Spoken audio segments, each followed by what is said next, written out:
الحمد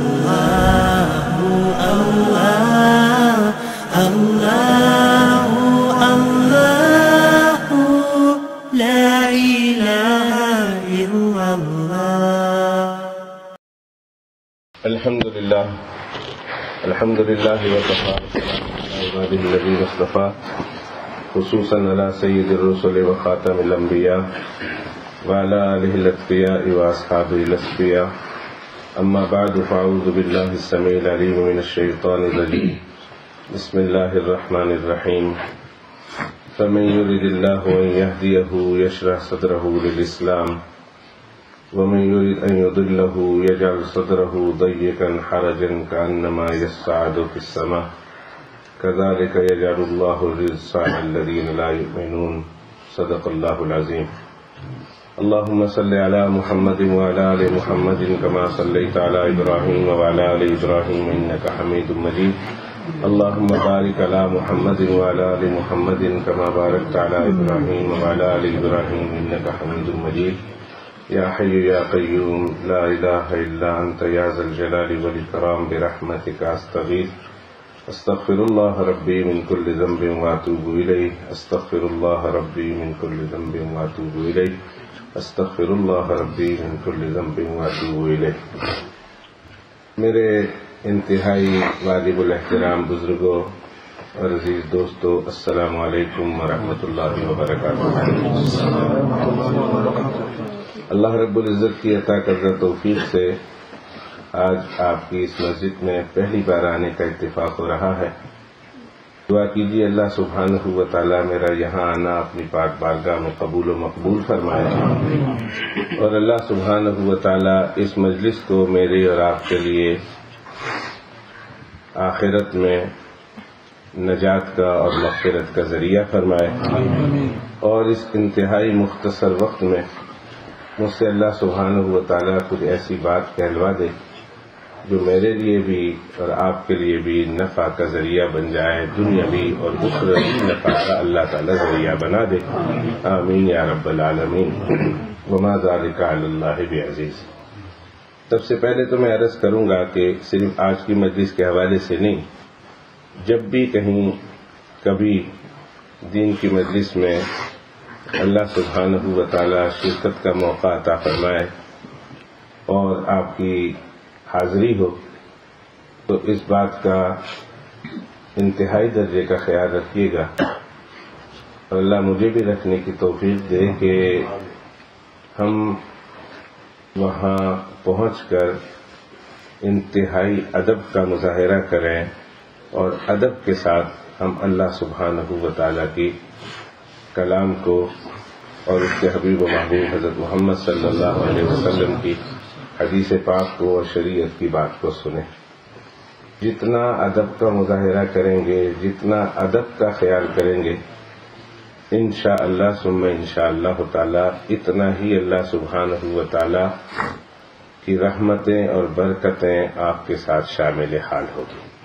جو لوگ معذور ہیں، ظاہر ہیں کہ وہ تو دیوار کے ساتھ ٹیک لگا کے بیٹھیں گے، لیکن جو لوگ معذور نہیں ہیں، اور معذور ہونے والے حضرات میں بھی دیوار کے ساتھ ٹیک لگانے کا مطلب یہ نہیں ہے کہ ان کو کھلی چھٹی ہے پیر پھیلا کر بیٹھے، اور جو درمیان میں بیٹھے ہوئے ہیں ان کو بھی اس بات کی اجازت نہیں ہے کہ وہ بے ادبی کا مظاہرہ کریں. غرض ہے کہ جس کو بے ادبی سے تعبیر کیا جاتا ہے اس سے بچنے کی کوشش کریں، اور ادب کے ساتھ، احترام کے ساتھ اللہ کی بات کو سنیں. یہ اللہ کی بات کے، اللہ کے دین کے بات کے ساتھ ادب ہے، اور اللہ سبحانہ و تعالیٰ کو یہ ادب بہت پسند آتا ہے جب اللہ کے دین کے ساتھ، اللہ والوں کے ساتھ ادب کا مظاہرہ کیا جائے.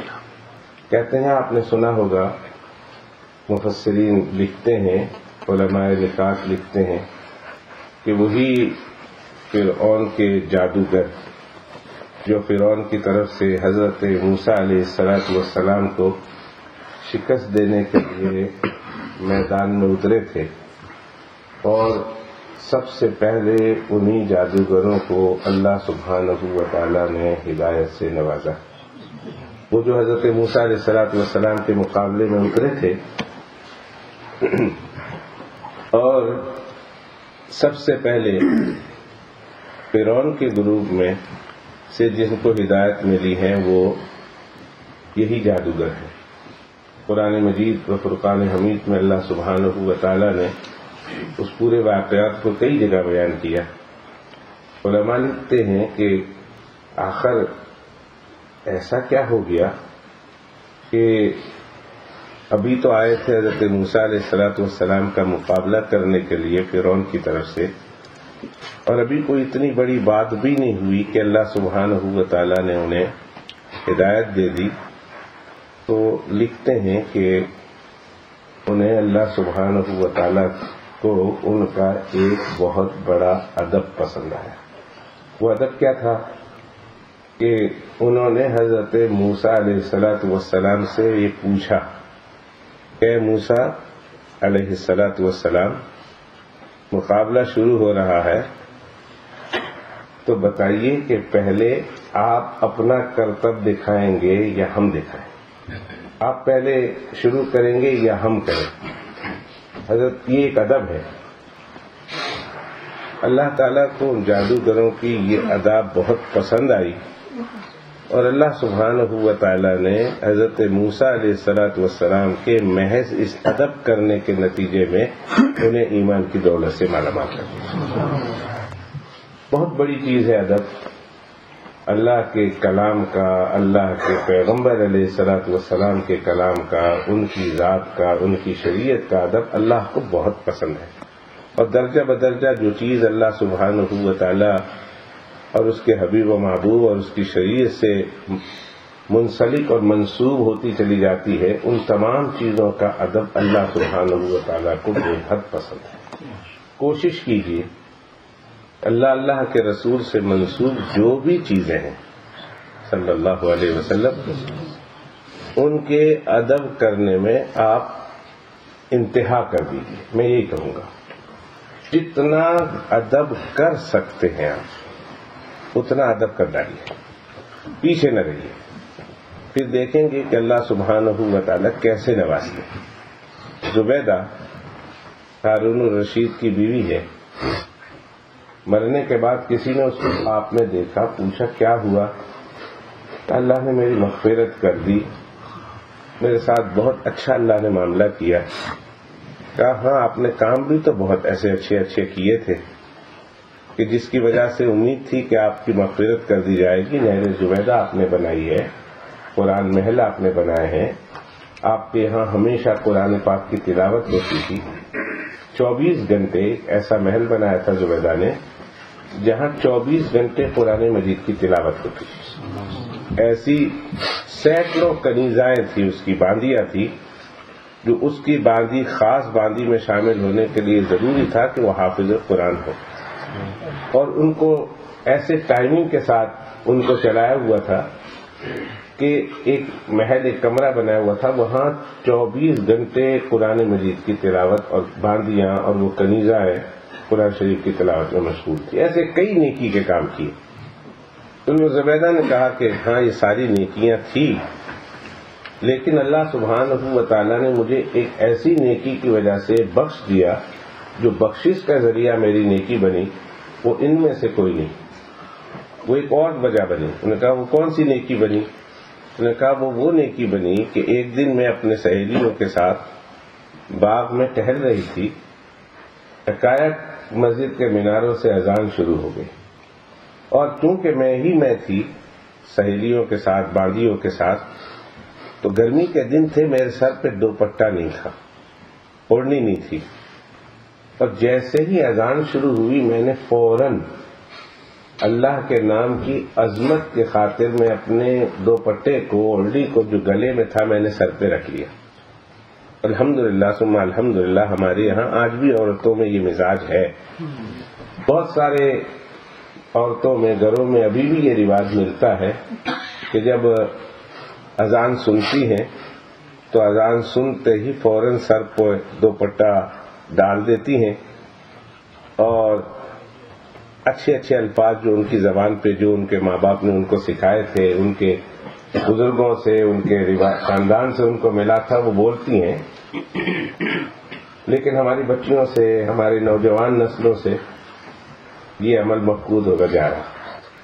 ہماری نوجوان نسل اگر ڈرامہ دیکھ رہی ہے، فلم دیکھ رہی ہے، گانے سن رہی ہے، تو وہ مسجد سے آنے والی اذان جو ریسیور کے ذریعے سے گھر میں پہنچتی ہے، ریسیور کو بند کر دیں گے مگر اپنے پروگرام کو نہیں چھوڑیں گے۔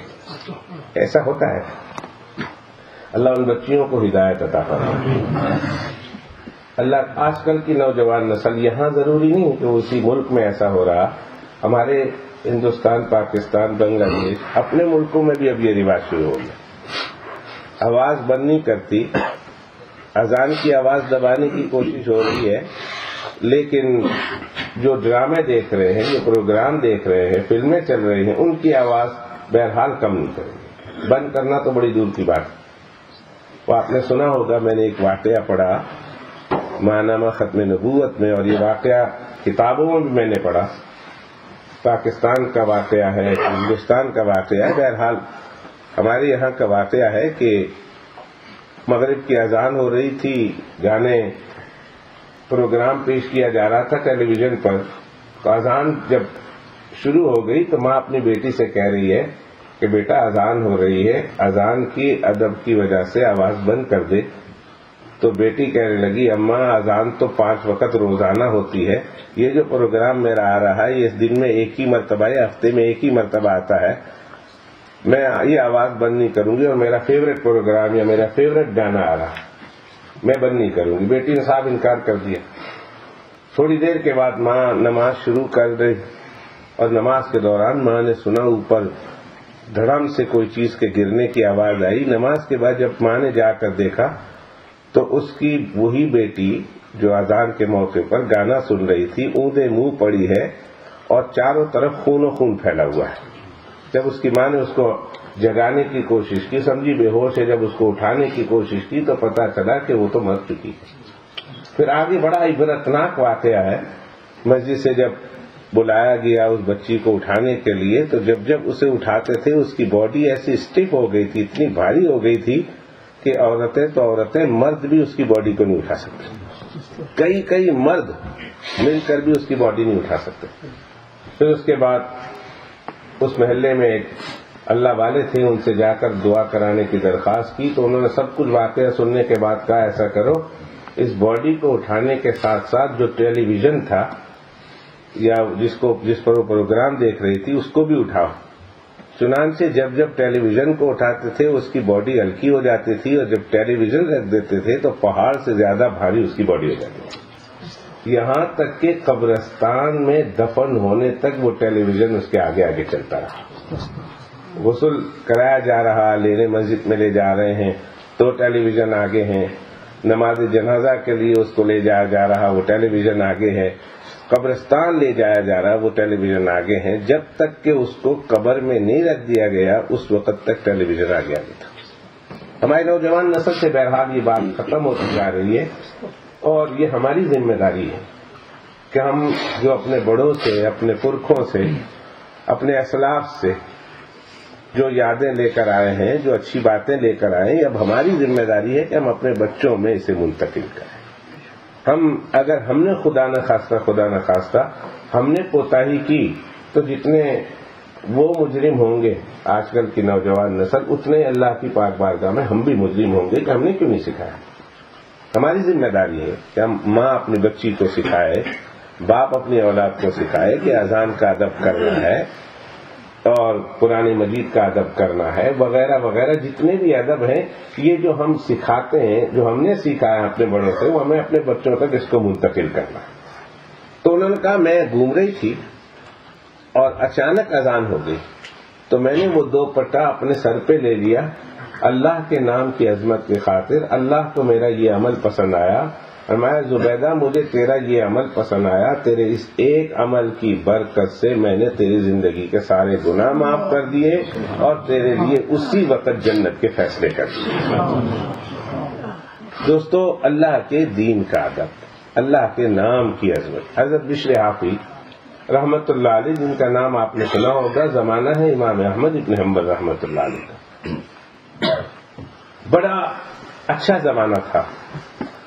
اس زمانے میں حضرت بشر حافی رحمۃ اللہ علیہ، بشر نام کا ایک شرابی مسلمان، گنہگار مسلمان، ایک رات شراب پی کر وہ جا رہا ہے، شراب کے نشے میں مست ہے، کبھی ادھر گرتا ہے کبھی ادھر گرتا ہے، اچانک اس کا پاؤں ایک کھڈے میں گرا اور وہ کھڈے میں گر گیا۔ جب کھڈے میں گرا ہوا ہے تو اس کی نظر ایک کاغذ پہ پڑی اور اس کاغذ پہ اللہ کا نام لکھا ہوا ہے۔ اتنا ہوش تھا، کانپ گئے کہ میرا اللہ کا نام اس ناپاک جگہ پر۔ چنانچہ وہ کاغذ اٹھایا، گھر لائے، اس کو دھویا، دھونے کے بعد اس پر خوشبو لگایا اور خوشبو لگانے کے بعد اپنے گھر میں سب سے اونچی جگہ پر رکھ دیا کہ اللہ کے نام کی جگہ تو یہ ہے، نہ کہ وہ جگہ جہاں سے میں نے اسے اٹھایا ہے۔ سو گئے۔ اس وقت رات کو اس زمانے کے ایک اللہ والے کو خواب میں اللہ پاک کی زیارت ہوتی ہے۔ اللہ پاک فرماتے ہیں جاؤ، صبح ہو تو بشر حافی کو، میرے دوست کو میرا سلام کہنا اور کہنا کہ جس طرح تو نے میرے نام کو سب سے اونچی جگہ پر رکھا ہے، بلند کیا ہے، قیامت تک کی صبح کے لیے تیرے نام کو بھی ولیوں میں عظمت والا بنا دوں گا، ولیوں میں تیرے نام کو بھی میں عظمت دے دوں۔ چنانچہ آج بھی حضرت بشر حافی رحمۃ اللہ علیہ کا نام لیا جاتا ہے تو ہماری گردنیں احترام میں جھک جاتی ہے، اور ان کے نام کے ساتھ رحمۃ اللہ علیہ، حافی کے معنی ننگے پیر، ننگے پیر۔ ان کے بارے میں یہ آیا ہے جب انہوں نے سنا قرآن پاک میں کہ اللہ فرماتے ہیں یہ زمین میں نے تمہارے لیے بطور فرش اور قالین کے بنائی ہے، الم نجعل الارض مہادا، کیا میں نے تمہارے لیے زمین کو بطور فرش اور بطور قالین کے نہیں بنایا؟ تو رونے لگ گئے، کہنے لگے کہ دنیا کے بڑے بڑے بادشاہوں کے قالین کا یہ ادب ہے کہ جب لوگ اس پر چلتے ہیں تو اپنے جوتے اتار دیتے ہیں، ننگے پیر چلتے ہیں، میں اللہ کے قالین پر جوتے کے ساتھ چلوں؟ یہ اللہ کے اس بشر کو، اللہ کے اس بندے کو یہ مجال نہیں ہے، جوتی اتار دی۔ کہتے ہیں پورے بغداد میں پھرتے تھے، گلیوں میں کتے بھی ہوتے تھے، گدھے بھی ہوتے تھے، جانور بھی ہوتے تھے جو گلیوں میں جو ہے غلاظتیں بھی کرتے تھے، تو اللہ نے زمین کو حکم دیا تھا اے زمین جہاں سے میرا بشر گزر رہا ہو، میرا یہ بندہ گزر رہا ہو، ننگے پاؤں گزر رہا ہو اور اس کے راستے میں غلاظتیں آئیں تو تم نے اپنے سینے کو چیر کر اس غلاظتوں کو نگل لینا ہے، کہیں میرے بندے بشر کے پاؤں میں غلاظتیں نہ۔ کہتے ساری زندگی بغداد میں ننگے پیر پھرتے رہے مگر پوری زندگی میں کبھی ان کے پاؤں میں کوئی گندگی نہیں، اللہ کے یہاں سے یہ مقام ان کو ملا۔ امام احمد رحمۃ اللہ علیہ ہمیشہ کہا کرتے تھے کہ بھائی کوئی ولایت سیکھنی ہو تو بشر کے پاس جانا، مسئلے اگر پوچھنے ہو تو ہمارے پاس آنا، اس سے مسئلے نہ پوچھنا۔ بڑا ادب کرتے تھے امام احمد رحمۃ اللہ علیہ، جب آتے تھے مجلس میں امام احمد رحمۃ اللہ علیہ کھڑے ہو جایا کرتے تھے۔ لوگ کہنے لگے امام احمد کہاں اب اپنے زمانے کے امام، اور کہاں یہ وہ بندہ کہ جس کے پاس وہ یہ علم نہیں ہے جو آپ کو اللہ نے دیا، لیکن آپ ان کا یہ ادب کرتے ہیں۔ امام احمد کا یہ جملہ تھا کہ میں کتاب کے حروف اور نقوش کو جانتا ہوں اور یہ کتاب والے یعنی اللہ کو جانتے ہیں۔ میں کتاب کو جانتا ہوں، یہ کتاب والے کو جانتا ہے، میں علم کو جانتا ہوں، یہ علم والے کو جانتا ہے، اس لیے میں ان کا ادب کرتا ہوں۔ طلباء کو منع کیا تھا، طلباء کب رکتے ہیں؟ تو طلباء ایک دن ان کے پاس مسئلے پوچھنے کے لیے گئے، کہنے لگے اگر نماز میں غلطی ہو جائے تو کیا کرنا؟ نماز میں دوسری رکعت میں بیٹھنا تھا اور دوسری رکعت میں نہیں بیٹھا، تیسری رکعت کے لیے کھڑا ہو گیا تو کیا کرنا چاہیے؟ مسئلہ بتائیے۔ تو بشر حافی رحمۃ اللہ علیہ نے فرمایا یہ مسئلہ اپنے لیے پوچھ رہے ہو یا میرے لیے پوچھ رہے ہو؟ تو ایک دوسرے کو دیکھ کر طالب علم ہنس پڑے کہ واقعی ہمارے استاد جی نے منع کیا تھا اس کے پاس مت جاؤ، مسئلہ تو ایک ہی ہوتا ہے، ان کے لیے ہو یا ہمارے لیے ہو۔ تو کہنے لگے تم اپنے لیے پوچھ رہے ہو یا میرے لیے پوچھ رہے ہو؟ تمہارے لیے الگ مسئلہ ہے، میرے لیے الگ مسئلہ۔ دونوں بتا دیجئے کہ تمہارے لیے تو مسئلہ یہ ہے کہ آخر میں سجدہ ایسا ہو کر لو، اس لیے کہ واجب ہے اور واجب چھوٹ جائے تو آپ سجدہ ایسا ہو کر لیں گے تو آپ کی نماز ہو جائے گی، تو سجدہ ایسا ہو غلطی سے ہو گیا، آپ سے واجب چھوٹ گیا ہے، آخر میں سجدہ ایسا ہو سے اس کا تدارک کر دیں، اس کی تلافی کر دیں، ہو گیا، آپ کی نماز ہو گئی۔ فرمایا یہ تو تمہارے لیے مسئلہ ہے، اور ہمارے لیے مسئلہ یہ ہے کہ ہم اپنے نفس کو سزا دیں گے کہ اللہ کے سامنے کھڑے ہو کر کیوں ایسی غلطی کی ہے، کیوں تیرا دھیان ادھر ادھر گیا ہے کہ نماز میں غلطی ہو گئی ہے۔ ہم اپنی نفس کو سزا دیں گے، اور سزا یہ ہوگی کہ 6 مہینے تک اس نماز کو ہم دہراتے رہیں گے۔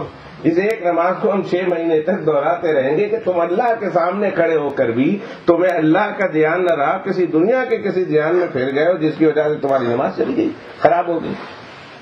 ہم تو اس طرف تو جاتے ہی نہیں نا۔ اللہ معاف فرمائے، اللہ معاف فرمائے۔ ہمارا سر سجدے میں اللہ کے سامنے پڑا ہوا ہوتا ہے، لیکن یقین کیجئے کہ اس سر میں، اس دھیان میں اللہ نہیں۔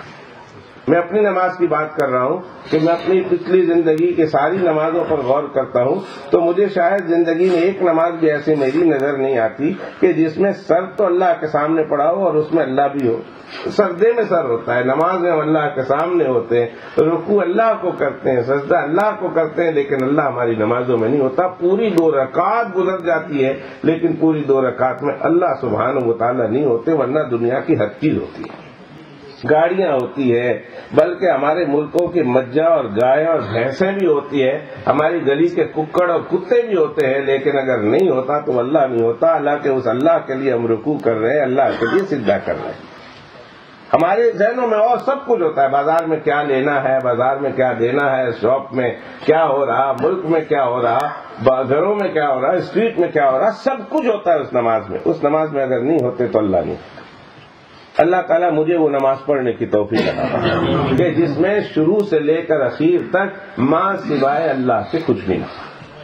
اللہ آپ کو بھی ایسی نماز کی توفیق عطا فرمائے۔ اگر پڑھ رہے ہیں، اگر ایسی نماز زندگی میں آپ کو میسر ہے تو دعا کیجیے اللہ استقامت عطا فرمائے، اللہ ہمیشہ مرتے دم تک ایسی نمازیں پڑھنے کی توفیق دے، اور اگر نہیں ہے تو پھر دعا کیجیے اللہ سے کہ اللہ نماز تو تیرے لیے ہے، کم از کم ایسی نماز عطا کر دے کہ اللہ اکبر سے لے کر السلام علیکم ورحمۃ اللہ تک پوری نماز ماں سوائے تیرے میں کسی اور جگہ نہ ہو۔ بزرگوں سے سنا کہ جب نمازی کہتا ہے نا اللہ اکبر، ہاتھ اٹھاتا ہے، تو ہاتھ اٹھانے کی کئی حکمتیں بیان کی گئی ہے، مگر من جملہ ان حکمتوں میں سے ایک حکمت یہ بھی بیان کرتے ہیں کہ اہل لطائف اور اہل نکات کہ جب آدمی ہاتھ اٹھاتا ہے تو ہاتھ اٹھا کر گویا ساری دنیا کو یہ کہتا ہے بھائی لوگوں میں اب تو چلا، اب میں چلا، اب میں اللہ سبحانہ و تعالیٰ کی پاک بارگاہ میں جا رہا ہوں، جیسے جانے والا ہاتھ اٹھا کر بائے بائے کرتا ہے کہ لو بھائی میں تو چلا، چلو بائے بائے بائے بائے کرتے نا کہ بھائی اب میں تم سے رخصت ہو رہا ہوں، الوداع ہو رہا ہوں، تو یہ 2 ہاتھ اٹھا کر گویا یہ کہہ رہا لوگوں اب میں تمہاری دنیا سے چلا، تمہاری عدالت سے چلا، تمہاری مجلس سے چلا، میں تو اللہ کی مجلس میں جا رہا ہوں۔ اور پھر اس مجلس میں اللہ اکبر کہہ کر اب اللہ کے سامنے، اللہ کی مجلس میں اللہ سے مناجات کر رہا۔ اب دل کا، چہرے کا قبلہ بھی اس کا خانہ کعبہ ہے اور دل کا قبلہ اس کا کعبے والا ہے۔ ساری نماز چہرہ کے ساتھ اور اپنے جسم کے ساتھ قبلہ کی طرف ہے، اور پوری نماز میں دھیان اس کا صاحب قبلہ، خانہ قبلہ کے مالک خالق اللہ سبحانہ و تعالیٰ کے ساتھ اس کا دل ہوتا ہے۔ کیا نمازیں ہوں گی وہ، اللہ اکبر، کیسی نماز وہ ہوگی کہ پوری نماز اللہ اکبر سے لے کر السلام علیکم ورحمۃ اللہ تک وہ اپنے خالق و مالک کے ساتھ ہے، وہ دوسرے جہاں میں۔ اور پھر اہل نکات بیان کرتے ہیں جب نماز ختم ہوتی ہے تو نماز کس پر ختم ہوتی ہے؟ السلام علیکم ورحمۃ اللہ، السلام علیکم ورحمۃ اللہ، السلام علیکم ورحمۃ اللہ۔ اہل نکات بیان کرتے ہیں جب السلام علیکم وہ کہتا ہے تو دیکھو مسئلہ یہ ہے کہ کسی مجلس میں جاؤ تو جا کر وہاں لوگ بیٹھے ہوئے ہوں تو آپ کہو السلام علیکم، آنے والے کو حکم ہے، بیٹھنے والے کو حکم نہیں ہے کہ السلام علیکم کہو، بلکہ باہر سے آنے والے کو حکم ہے کہ السلام علیکم کہو۔ تو آپ نے السلام علیکم ورحمۃ اللہ دائیں طرف والوں کو بھی بائیں طرف والوں کو بھی آ کر یہ بتایا کہ لوگوں میں نہیں تھا، اب آ گیا ہوں، اب میں تمہیں سلام کرتا ہوں۔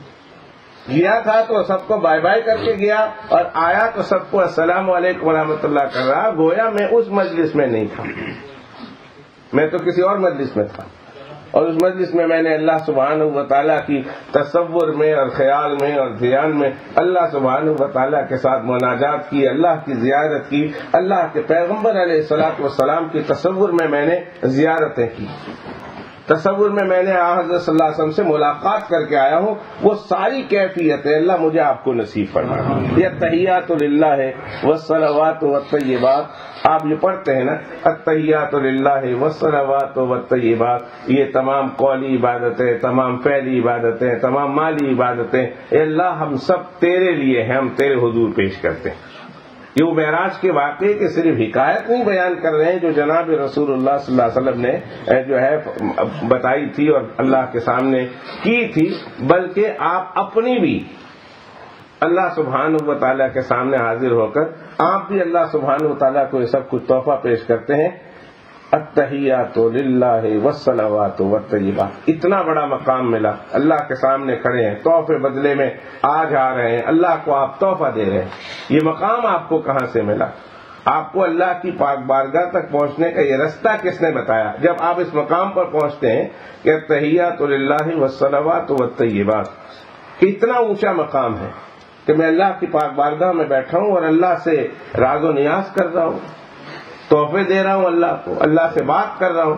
اتنا اونچا مقام کہاں میں اور کہاں اتنا اونچا مقام، کہاں میں اور کہاں نیخت گل، نسیم صبح یہ تیری مہربانی، کہ اتنے اونچے مقام پر ایک مخلوق اپنے خالق کے سامنے کھڑا ہے اور اس کو اپنے زندگی بھر کے جانی، مالی اور دوسرے تمام عبادتوں کا تحفہ پیش کر رہا۔ یہ مقام ہم کو کہاں سے ملا؟ تو فوراً یہاں نمازی یہ سوچتا ہے کہ اس مقام تک ہم کو پہنچانے والا، اس مقام سے ہم کو آشنا کرانے والا، اور اس مقام سے ہم کو روشناس کرانے والا، اور اس اڈے پر ہم کو لانے والا، اس مقام تک ہم کو پہنچانے والا، وہ کون ہے؟ ہمارا محسن جس نے ہم کو یہ مقام دیا۔ دنیا میں اگر کوئی آپ کو پہنچا دے رانی کے گھر تک، کوئی آپ کو پہنچا دے ایم پی کے گھر تک، کوئی آپ کو پہنچا دے کسی ممبر آف پارلیمنٹ کے گھر تک، کوئی آپ کو پہنچا دے کونسلر کے گھر تک، تو آپ پہنچانے والے کو نہیں بھولتے کہ بھائی اس نے ہمارے ساتھ دوستی، اس نے جو ہماری اس کے ساتھ دوستی ہے، دوستی کرانے والا یہ ہے۔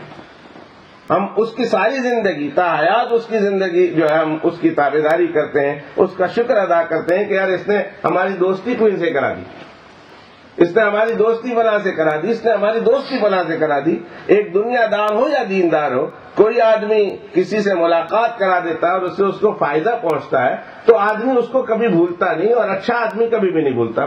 کوئی نمک حرام ہو تو بھول جائے پر نمک حلال نہیں بھولتا کبھی۔ احسان فراموش ہو تو بھول جاتا ہے، مگر جس کو احسان یاد رکھنے کی عادت ہے وہ کبھی بھی مڈل مین کو بھولتا نہیں ہے کہ اس آدمی کی وجہ سے ہماری وہاں ملاقات، اس نے اس کے ساتھ ملاقات ہوئی اور دوستی بھی۔ ایک آدمی ہے میں جانتا ہوں، تو وہ کسی کا انتقال ہو گیا، ہمارے پاکستان کا تھا، تو انتقال ہو گیا تو وہ آدمی بھی اس کے ساتھ کہنے لگا، سارے اس کے گھر والے جا رہے تھے پاکستان، وہ کہنے لگا میں بھی پاکستان جا رہا ہوں۔ میں نے کہا اچانک پروگرام بن گیا؟ کہا ان کے ساتھ جا رہا ہوں۔ میں نے کہا تمہارا اچانک پروگرام بن گیا؟ کہنے لگے نہیں میں اچانک نہیں، ان کے ساتھ جا رہا ہوں، میت والوں کے ساتھ میں جا رہا ہوں۔ میں نے کہا تو کتھے دا او کتھے دا، تو یہ نال کیوں جاندا پیا؟ آپ کو کیا ضرورت ہے اس کے ساتھ جانے کی؟ آپ تو اس کے گھر والے بھی نہیں ہیں، آپ اس کے رشتہ دار بھی نہیں ہیں، آپ اس کے گاؤں والے بھی نہیں ہیں، آپ ان کے ساتھ کیوں جا رہے ہیں؟ تو بتائیں اس آدمی نے کیا جملہ کہا؟ اس آدمی نے کہا کہ مجھے انگلینڈ میں لانے والا یہ آدمی ہے، یہ آدمی مجھے انگلینڈ میں لایا تھا، اور اس آدمی کی وجہ سے آج میں اور میرا پورا ٹبر انگلینڈ میں ہے، آج اس کا انتقال ہو گیا ہے، لہذا میں احسان فراموش نہیں ہوں۔ آج اس کے گھر والے اگر اسے رخصت کرنے کے لیے اور دفن کرنے کے لیے جا رہے ہیں تو میں بھی اس احسان کو یاد رکھا ہوا، میں بھی ان کے ساتھ ان کا بیٹا بن کر جا رہا ہوں۔ لوگ اس کی تعریف کرتے ہیں، آپ بھی اس کی تعریف کریں گے کہ کتنا اچھا انسان ہے۔ واقعی وہ احسان کو بھلا نہیں، اور بھولنا بھی نہیں چاہیے۔ لیکن ہمیں اس مقام تک کس نے پہنچایا؟ التحیات للہ والصلوات والطیبات۔ کہاں ہم اور کہاں اللہ سبحانہ و تعالیٰ؟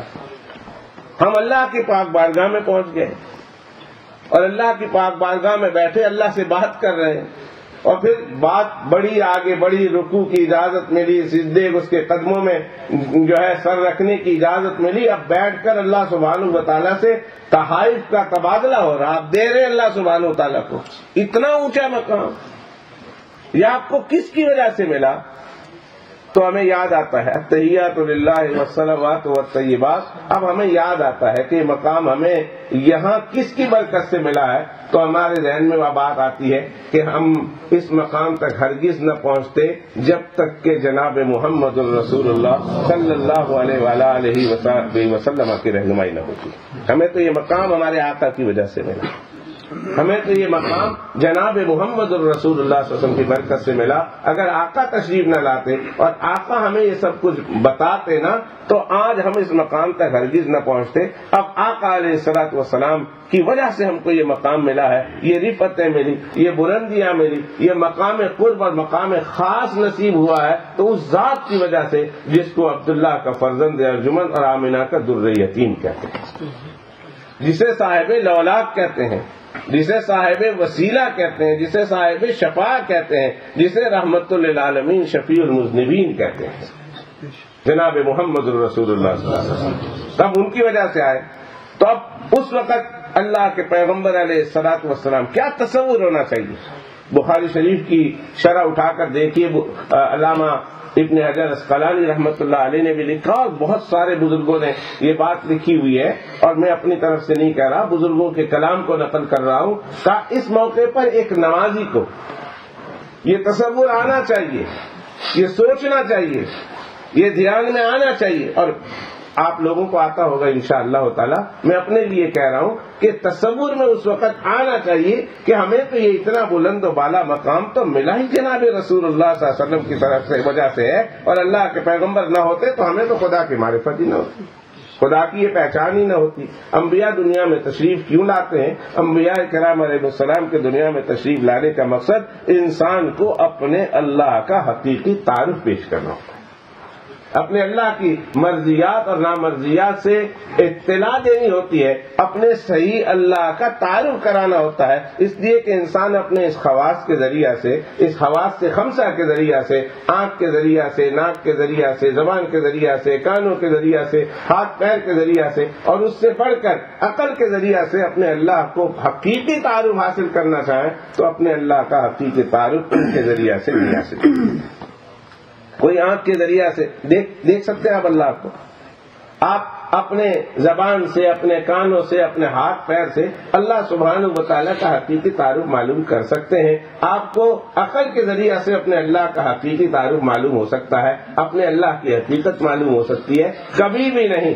یہ تو جناب محمد الرسول اللہ صلی اللہ علیہ وسلم کی ذات مقدسہ ہے کہ جن کی وجہ سے اللہ سبحانہ و تعالیٰ نے مجھے اور آپ کو اپنی ذات کا کما حق تعارف عطا فرمایا۔ پیغمبر علیہ السلام دنیا میں اسی لیے آتے ہیں کہ وہ آپ کو اللہ کی مرضیات بتائیں، اللہ کی نامرضیات بتائیں، اللہ کا تعارف کرائیں۔ اگر وہ نہ آتے، خدائے پاک کی قسم کھا کے کہتا ہوں، کوئی اپنے ان حواس کے ذریعہ سے اللہ کا حقیقی تعارف حاصل نہ کر سکتا، نہ معلوم کر سکتا۔ ہاں اجمالی تعارف ہو جاتا، وہ علیحدہ بات ہے، لیکن اس تفصیل کے ساتھ جو اللہ کے پیغمبر علیہ السلام کے تشریف لانے کے بعد، جو نبیوں کے دنیا میں آ جانے کے بعد اللہ کا تعارف ہوتا ہے، ہو رہا ہے اور ہوا ہے، وہ کبھی بھی نہیں۔ تو اب ہمیں یہ مقام بلند بالا ملا، ہم کو کس کی وجہ سے ملا؟ آقا کی وجہ سے ملا۔ تو لکھتے ہیں حضرات شراء حدیث کہ اب اس موقع پر پہنچ کر ہر نمازی کو یہ سوچنا چاہیے، اتنا بلند و بالا مقام، میں اللہ کے سامنے بیٹھا ہوں، اللہ کے سامنے کھڑا ہوں، اور اللہ سبحانہ و تعالیٰ سے بات کر رہا ہوں۔ کبھی تو کھڑے ہو کر میں نے اس کے ساتھ مناجات کی، کبھی تو کھڑے ہو کر میں نے اس کا کلام پڑھا، اس کے ساتھ بات کی، کبھی اس کے بارگاہ سے اجازت ملی اس کے سامنے جھک گیا، پھر کہیں اس کی طرف سے اجازت ملی تو میں نے ان کے قدموں میں پاؤں رکھ دیا۔ یہی تو بات ہے نا، حدیث پاک میں آتا ہے کہ بندہ جو ہے سجدے کی حالت میں سب سے زیادہ قریب اپنے رب سے اس وقت ہوتا ہے جب وہ سجدے کی حالت میں ہوتا ہے۔ ہمارے بزرگوں میں بزرگ تھے مولانا فضل الرحمان صاحب گنج مراد آبادی رحمۃ اللہ علیہ، بہت بڑے بزرگوں میں سے تھے.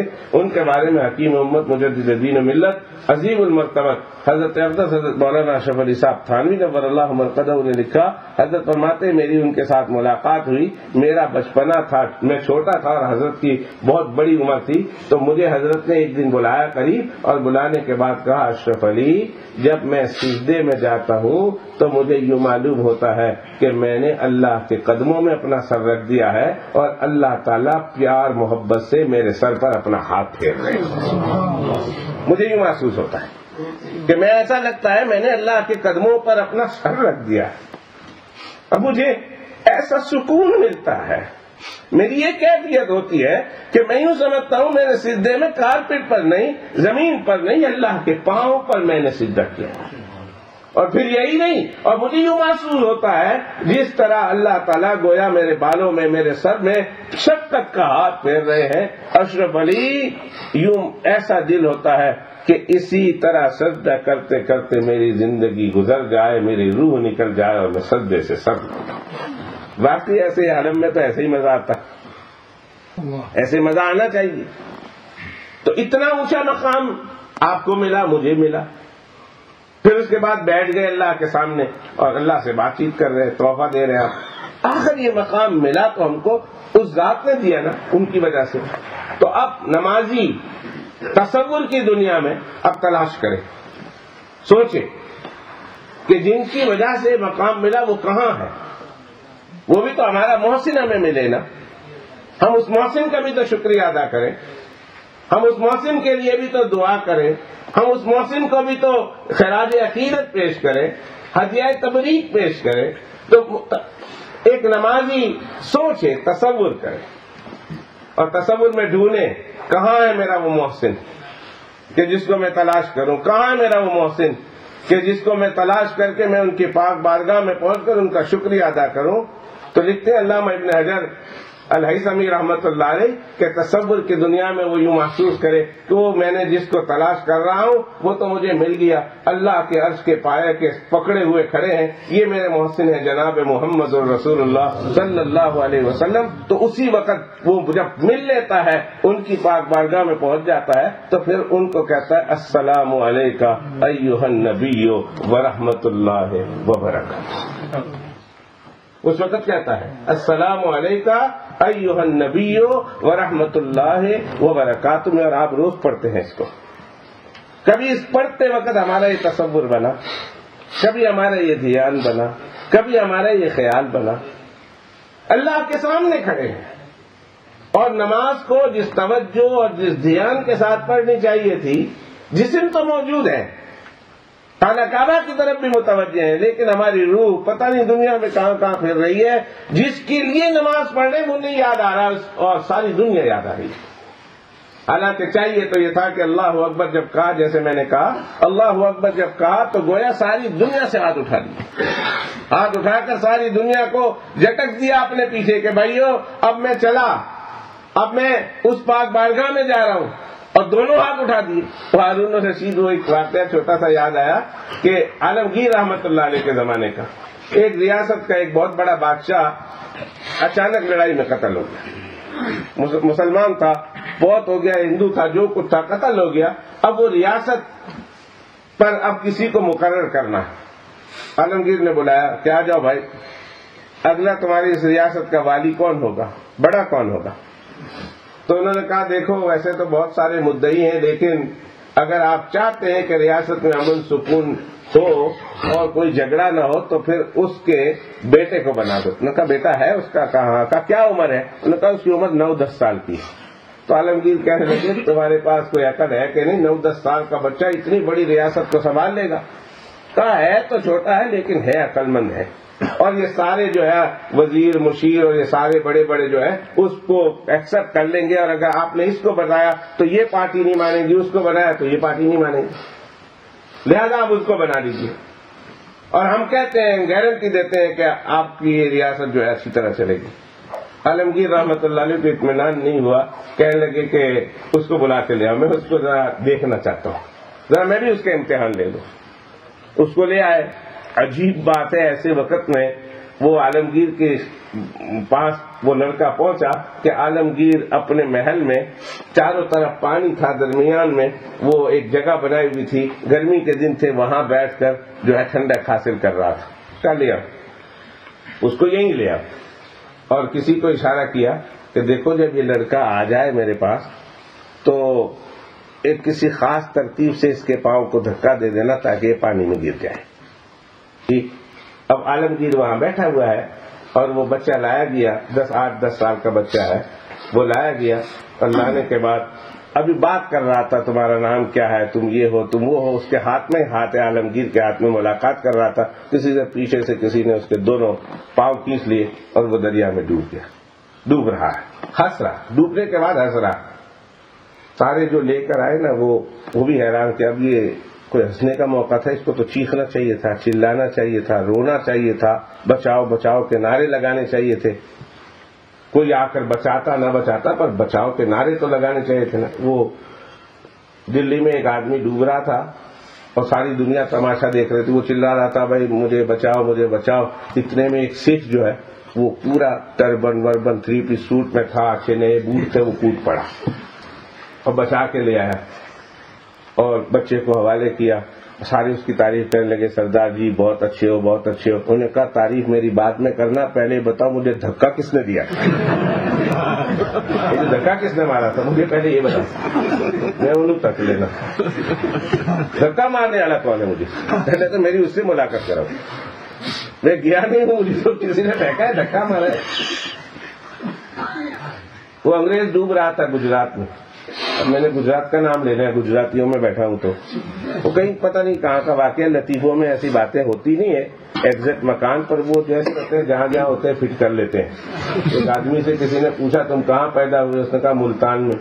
پھر دوسری دفعہ پوچھا تم کہاں پیدا ہوئے، اس نے کہا لاہور میں. کسی نے کہا تم کہاں پیدا ہوئے، اس نے کہا کراچی میں. اس نے کہا ایک آدمی اتنی جگہ پیدا ہوئے. اس نے کہا بھائی ہم لوگ کام کے آدمی ہیں، جہاں جہاں ضرورت پڑتی گئی پیدا ہوتے گئے، کام کے آدمی ہیں ہم لوگ. تو اس میں لطیف گجرات میں ایک انگریز بیچارہ ڈوب رہا تھا. ایک آدمی کو رحم آیا، خروٹ تھا بیچارہ، کھیت میں کام کر رہا تھا. وہ اٹھا اس کو نکال کے لے آیا. وہ نکال کے لے آیا تو اس نے کہا تھینک یو. اس نے کہا واپس پھینک دیا. اس نے واپس پھینک دیا. وہ واپس چیخنے لگا، واپس نکال کے لایا تو اس نے تھینک یو کہا، واپس پھینک دیا. جب چوتھی دفعہ اس کو نکال کے لایا نا، اس نے کہا تھینک یو.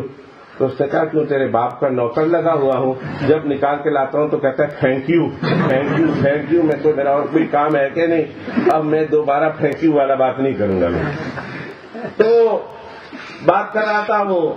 اب اس کو تو رونا چاہیے.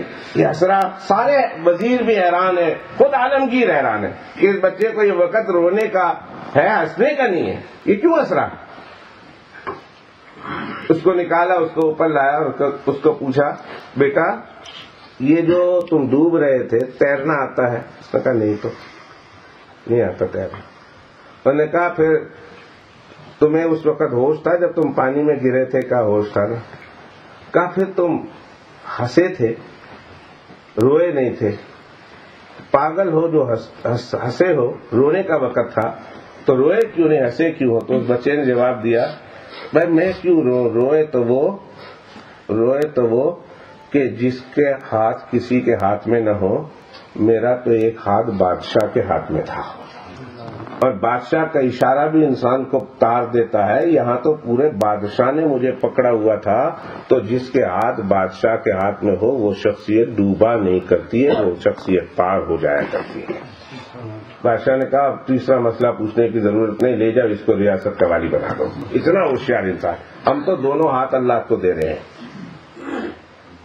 عالمگیر پھر کہنے لگا لوگوں کو کہ دیکھو ایک ہاتھ بادشاہ کے ہاتھ میں ہے اور یہ تر جاتا ہے، اور تم جب نماز پڑھتے ہو اور دونوں ہاتھ اللہ کو دیتے ہو اور کہتے ہو اللہ میں آنا چاہتا ہوں پکڑ لے، نماز کے بعد تمہاری حالت درست کیوں نہیں؟ لمحہ فکریہ ہے، سوچنے کا مقام ہے. تو خیر جب ڈھونڈتے ہیں تو ڈھونڈنے کے بعد عرش کے پائے پر ہمیں آقا جناب محمد الرسول اللہ صلی اللہ علیہ وسلم ملتے ہیں، اور ہم آقا کی خدمت میں جا کر ہدیہ تبریک پیش کرتے ہیں، سلام پیش کرتے ہیں کہ آقا آج جو کچھ ہم ہیں، ہمیں یہ مقام ملا ہے، یہ مقام آپ ہی کی وجہ سے ملا ہے۔ السلام علیکم ایھا النبی ورحمۃ اللہ وبرکاتہ۔ بہرحال میں ابھی تمہید میں ہوں، ابتدائی بات میں نے کی۔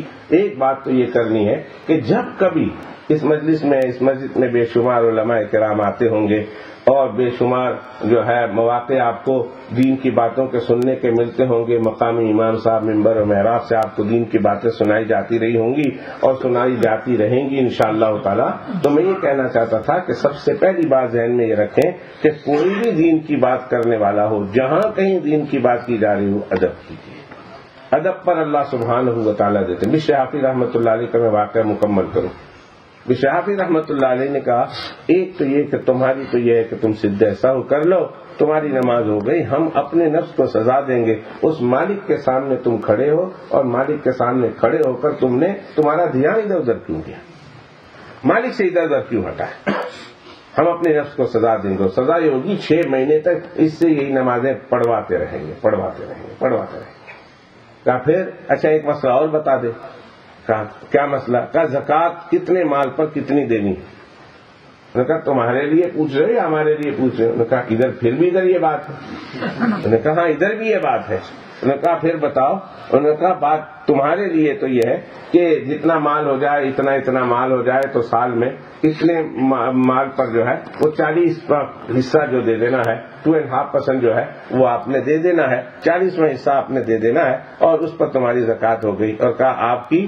کہا ہم اپنے نفس کو سزا دیں گے کہ اتنا مال ہی کیوں جمع کیا تھا کہ تمہیں زکوٰۃ دینے کی ضرورت ہے۔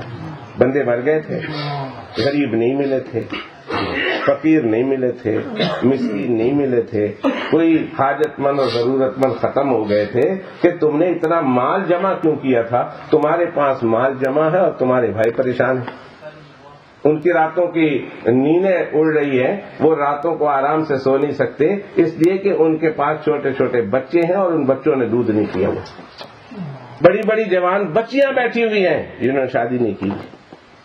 آج ہمارا بینک بیلنس، میں آپ سے بھی پوچھتا ہوں، میں اپنے آپ سے بھی پوچھتا ہوں، ہمارے گھروں کے چونچلے دیکھ لیں، ناجائز میں نہیں کہوں گا، میں نہیں کہوں گا کہ ناجائز ہے، حرام ہے۔ اگر آپ نے حلال طریقے سے کمایا ہے اور آپ اس کی زکوٰۃ نکالتے ہیں اور آپ اس میں اللہ کا جو حق ہے وہ حق ادا کرتے ہیں اور اللہ کے بندوں کا جو حق ادا کرتے ہیں ہے اس میں لگا ہوا وہ ادا کرتے ہیں، اس کے بعد جو ضرورت سے زائد مال ہے اس کو آپ اپنے آسائش کے لیے اور اپنی راحت کے لیے آپ خرچ کرتے ہیں، میں اسے ناجائز نہیں کہوں گا۔ لیکن کبھی تنہائی میں سوچنا کہ اللہ سبحانہ و تعالیٰ پوچھ لے کہ بندے میں نے تمہیں اتنا کچھ عطا کیا تھا، جتنا ہمارے پاس ہے بینک بیلنس میں، جتنا ہمارے پاس ہے کیش کی شکل میں، جتنا ہمارے پاس موجود ہے زیورات کی شکل میں، بندے اتنا کچھ دیا تھا، اور وہیں تمہارے پڑوس میں، تمہارے علم میں، تمہاری دانش میں تمہارا ایک بھائی تھا جس کے گھر میں جوان بچیاں تھی جو محض غربت کی وجہ سے شادی نہیں کر سکتی تھی، جس کے گھر میں بچہ تھا بیچارہ بیمار تھا، محض مجبور تھا، پیسے نہیں تھے، وہ بیچارہ اس کا علاج نہیں کر سکتا تھا، ایک بچہ تھا ساری رات سوتا نہیں تھا اس لیے کہ اس کے گلے سے ایک قطرہ پانی کا اور ایک قطرہ دودھ کا حلق کا اس سے نیچے اترتا نہیں تھا، اور تم راحت اور آرام کے ساتھ گھر میں اس طرح کے خرچے کے ساتھ گزار رہے تھے۔ اگر اللہ پوچھ لے تو کیا ہمارے پاس اللہ کو جواب دینے کے لیے ہے؟ اگر ہے تو اطمینان کے ساتھ دودھ پی کر سو جائیے، اور اگر نہیں ہے تو پھر اس جواب کی فکر تو کیجیے۔ کتنے ہمارے ارد گرد مسلمان بھائی ایسے ہیں، کیا ہندوستان، کیا پاکستان، کیا بنگلہ دیش، کیا عراق، کیا سیریا، کیا فلسطین، کیا افریقہ کے وہ ممالک کہ جہاں قحط پڑا ہوا ہے، جہاں ڈراؤٹ ہے، جہاں غربت ہے، جہاں فقر ہے، جہاں افلاس ہے۔ ایک ہمارے چونچلے دیکھیں، ایک ہمارے مزے دیکھیں، اور ایک ان لوگوں کی غربت دیکھیں۔ کیا ہم اپنے ان مزے کو تھوڑی دیر کے لیے اس میں تھوڑا سا ہلکا کر کے، تھوڑا سا کم کر کے، ہم اپنے ان بھائیوں کی ان ضرورتوں کو پورا کرنے کے لیے اس قابل نہیں؟ اگر اللہ نے پوچھ لیا تو کیا ہمارے پاس اللہ پاک کو جواب دینے کے لیے موجود ہے؟ اگر ہے تو الحمدللہ، اور اگر نہیں ہے تو فکر کرنی ہے، ہم نے اللہ کو جواب تو دینا ہے، اللہ نے پوچھنا ہے۔ حدیث پاک میں آتا ہے اللہ پوچھیں گے میں بیمار تھا تم میری عیادت کے لیے کیوں نہیں آئے؟ مشکاۃ شریف کی حدیث ہے، علماء کرام آپ کو اس کی مزید تشریح سنائیں گے۔ اللہ پوچھیں گے میں بھوکا تھا تم نے مجھے کیوں نہیں کھلایا؟ اللہ پاک پوچھیں گے میں پیاسا تھا تم نے مجھے کیوں نہیں پلایا؟ وہ اللہ سے کہے گا اللہ رب العالمین آپ تو رب العالمین خالق ہے، کھانے پینے سے اور بیمار ہونے سے اور ان طرح کی چیزوں سے منزہ ہے اور پاک ہے، اور بالکل آپ کو تو اس کی ضرورت نہیں ہے۔ اے اللہ آپ کیسا ہم سے سوال کر رہے ہیں؟ آپ بھوکے تھے، آپ کو ہم نے نہیں کھلایا، ہم کو پتا ہوتا آپ بھوکے تو ہم آپ کو ضرور کھلاتے، ہمیں تو یہ بتایا گیا کہ آپ کو تو بھوک ہی نہیں لگتی، آپ تو کھانے پینے سے پاک ہے، آپ تو بیماری سے پاک ہے، آپ تو سونے سے پاک ہے، آپ تو عیب سے پاک ہے، کمزوری سے پاک ہے، ہمیں تو یہ بتایا گیا۔ ہمیں پتا ہوتا تو ہم کھلاتے آپ کو پلاتے۔ تو اللہ تعالیٰ کیا کہیں گے؟ پتا ہے فلاں شخص بھوکا تھا، فلاں شخص پیاسا تھا، فلاں شخص کے پاس کپڑے نہیں تھے، فلاں شخص بیمار تھا، ارے بندے تم اگر اس کو کھلا دیتے، اگر اس کو پلا دیتے، اگر اس کی حاجتیں پوری کرتے تو بندے مجھے اس کے حاجت پورا کرنے پر یوں ہی تمہیں اجر ثواب ملتا، جس طرح میں بھوکا ہونے والا تھا اور مجھے کھلاتے تو مجھے کھلانے پر جو اجر ثواب ملنے والا تھا وہی اجر اس کے ثواب اس کو کھلانے پر تمہیں ملے۔ بڑی تفصیل کے ساتھ علماء کرام سے میں نے حدیث پاک سنی ہے اور وہ سنائیں گے، اور کئی بار آپ نے منبر و محراب سے حدیث پاک سنی ہو۔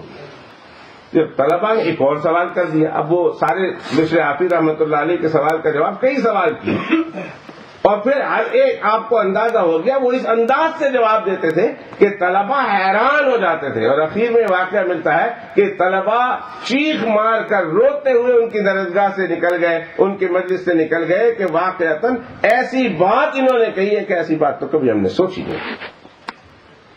تو کہا اللہ تعالیٰ نے تمہیں تمہارے اس نام کے ادب کی برکت سے تمہیں اللہ بہت اونچا مقام دیں گے، اور آج دنیا جانتی ہے بشر حافظ رحمۃ اللہ علیہ کتنے بڑے بزرگ تھے۔ تو اللہ کے نام کا ادب کیجیے۔ میں ایسی لڑکی کو جانتا ہوں جس کی عمر بمشکل 12 سال ہے، میں نوجوان بچوں سے کہتا ہوں، میں اپنے پیارے چھوٹے چھوٹے ننھے منھے بچوں کو یہ جگانا چاہتا ہوں۔ ایک بچی ایسی ہے کہ جس کی عمر صرف 12 سال ہے، اور 12 سال میں وہ 18 مرتبہ سے زیادہ جناب رسول اللہ صلی اللہ علیہ وسلم کی زیارت کر چکی ہے 12 سال کی عمر میں۔ جب اس بچی نے کہا نا اپنے ابا کو کہ آج میں نے رسول اللہ صلی اللہ علیہ وسلم کی زیارت کی، تو اس کے ابا نے کوئی سیریس نہیں لیا، کہنے لگے بچی ایسا کہتی ہوگی۔ دوسری دفعہ جب کہا تو باپ کے کوئی تھوڑے کھٹکا، کان کھڑے ہوئے کہ بچی کیا کہہ رہی ہے، پتہ نہیں اب ہو سکتا ہے وہ کس کو رسول پاک صلی اللہ علیہ وسلم سمجھی ہو، اور یہ بچی اس طرح کے دھیان میں اور اس طرح کے تصور میں یہ بڑی ہو رہی ہے، اگر خدا نہ خواستہ وہ اللہ کے پیغمبر علیہ السلام کی زیارت نہیں کر رہی اور یہ سوچ رہی ہے کہ میں نے ان کی زیارت کی ہے تو کہیں ایسا نہ ہو اس کے لیے الٹا نقصان ہو جائے۔ تو بچی کو پوچھا دوسری مرتبہ میں کہ بیٹی تو یہ کہتی ہے اللہ کے پیغمبر کی زیارت کی، ذرا ڈسکرائب تو کر، ذرا حلیہ شریف تو بیان کر، حلیہ مبارکہ بیان کر، اللہ کے پیغمبر علیہ السلام کے خد و خال بیان کر۔ اور جب بیان کیا اس بچی نے تو باپ کو بھی پتا نہیں تھا کہ اللہ کے پیغمبر علیہ السلام کیسے دکھتے تھے، باپ کو بھی نہیں پتا تھا۔ بچی نے تو پوری تفصیل کے ساتھ بیان کیا، آنکھ مبارک ایسی تھی، ناک ایسے تھے، پیشانی ایسی تھی، پگڑی مبارک ایسی تھی، داڑھی ایسے تھے، اللہ کے پیغمبر علیہ السلام کا سینہ ایسے تھا۔ جس آدمی کو میں خواب میں دیکھ رہی ہوں، زیارت کر رہی ہوں، اور میں اسے اللہ کے پیغمبر سمجھ رہی ہوں صلی اللہ علیہ وسلم، صلی اللہ علیہ وسلم، صلی اللہ علیہ وسلم، جن کو میں اللہ کے پیغمبر سمجھ رہی ہوں اور میں کہہ رہی ہوں وہ ایسے تھے۔ باپ نے کبھی پڑھا نہیں تھا، اللہ کے پیغمبر علیہ الصلوۃ والسلام کا نقشہ مبارکہ، حلیہ مبارکہ اپنے دماغ میں کبھی بٹھایا نہیں تھا۔ باپ فوراً بچی کو لے کر مسجد کے امام صاحب کے پاس گئے، کہا مولوی صاحب ایک سوال پوچھنا ہے۔ کہا بتائیے اللہ کے پیغمبر علیہ الصلوۃ والسلام کیسے دکھتے تھے؟ تو مولوی صاحب بھی حیران رہ گئے، انہوں نے کہا آپ کو اتنے دنوں کے بعد کیوں یہ بات کا خیال کیسے آیا، آپ کیوں پوچھ رہے ہیں اتنے دنوں کے بعد؟ انہوں نے کہا میں بعد میں بتاؤں گا، پہلے بتائیں کیسے لگتے تھے اللہ کے پیغمبر علیہ الصلوۃ والسلام۔ مولوی صاحب نے کہا آپ میرے ساتھ ذرا میرے کمرے میں آئیے۔ کمرے میں لے گئے، شمائل ترمذی کھولی، اور شمائل ترمذی کھولنے کے بعد ان کے سامنے حدیث پاک پڑھ کر سنا رہے ہیں۔ جو حدیث پاک پڑھ کر سنا رہے ہیں تو باپ کے آنکھوں سے آنسو بہ رہے ہیں. مولوی صاحب یہ سمجھے کہ انہوں نے زیارت کی ہے تو ان کو مبارکباد دینے لگے. تو باپ کہنے لگا مجھے مبارکباد نہ دو، اس بچی کو مبارکباد دو کہ اتنی عمر میں اب تک 2 مرتبہ زیارت کر چکی ہے، اور ابھی اس بچی کی عمر 12 سال کی ہے، 13 جون میں ہونے والی ہے. اس بچی نے 18 مرتبہ سے زیادہ زیارت کر لی ہے جناب رسول اللہ. اور ان کے باپ کا بیان ہے کیوں. آپ یہ سن کر حیران ہوں گے. بات جو بتانی تھی وہ یہ ہے کہ اس بچی میں بھلا ایسی کون سی بات ہے کہ جس وجہ سے جناب رسول اللہ صلی اللہ علیہ وسلم کی زیارت 18 مرتبہ سے زائد ہو چکی ہے اس بچی کی. اللہ میری بچی کو، آپ کی بچی کو، بلکہ اللہ مجھے، آپ کو اپنے محبوب آقا کی زیارت نصیب فرما دے. دنیا میں بھی ایک نہیں بار بار اللہ اپنے آقا کی زیارت نصیب فرما دے. اللہ اتنا نیک انسانوں کا مجمع ہے، اور اس نیک مجمع میں اللہ کوئی تو تجھے ایسا محبوب ہوگا جس کو تو چاہتا ہوگا، پسند کرتا ہوگا. اللہ ان کے صدقے یہ سارا مجمع التجا کرتا ہے. اللہ ان کی برکت سے ہمیں اپنے آقا کی خواب میں سرخ روئی کے ساتھ زیارت نصیب فرما. اور پھر حشر میں بھی اللہ تعالی حشر کے میدان میں بھی زیارت سرخ روئی سے نصیب فرما دے. کتنے خوش نصیب ہیں وہ لوگ جنہیں زیارت نصیب ہوتی ہے اور ہوئی ہیں. کتنے خوش نصیب ہوں گے وہ کہ جنہیں زیارت نصیب ہوتی ہے، اور وہ کتنے خوش نصیب ہیں کہ جنہیں ہر روز زیارت نصیب ہوتی ہے. کتنے خوش نصیب ہیں جنہیں ہر روز اپنے محبوب آقا کا دیدار نصیب ہوتا ہے، ہر روز بلا ناغہ. اور مبارک ہو آپ کو، آپ جس جماعت سے تعلق رکھتے ہیں. اللہ نے آپ کو ایسے اکابرین دیے ہیں جنہیں روزانہ صرف زیارت نصیب نہیں ہوتی، بلکہ روزانہ اللہ کے پیغمبر علیہ الصلوۃ والسلام سے درس حدیث پڑھنے کا شرف بھی حاصل ہوتا ہے. وہ پڑھتے ہیں آقا سے حدیث پاک، اور پڑھنے کے بعد پھر صبح کو جب وہ آتے ہیں نا، آ کر سناتے ہیں، پڑھاتے ہیں وہی جو رات کو پڑھ کے آئے.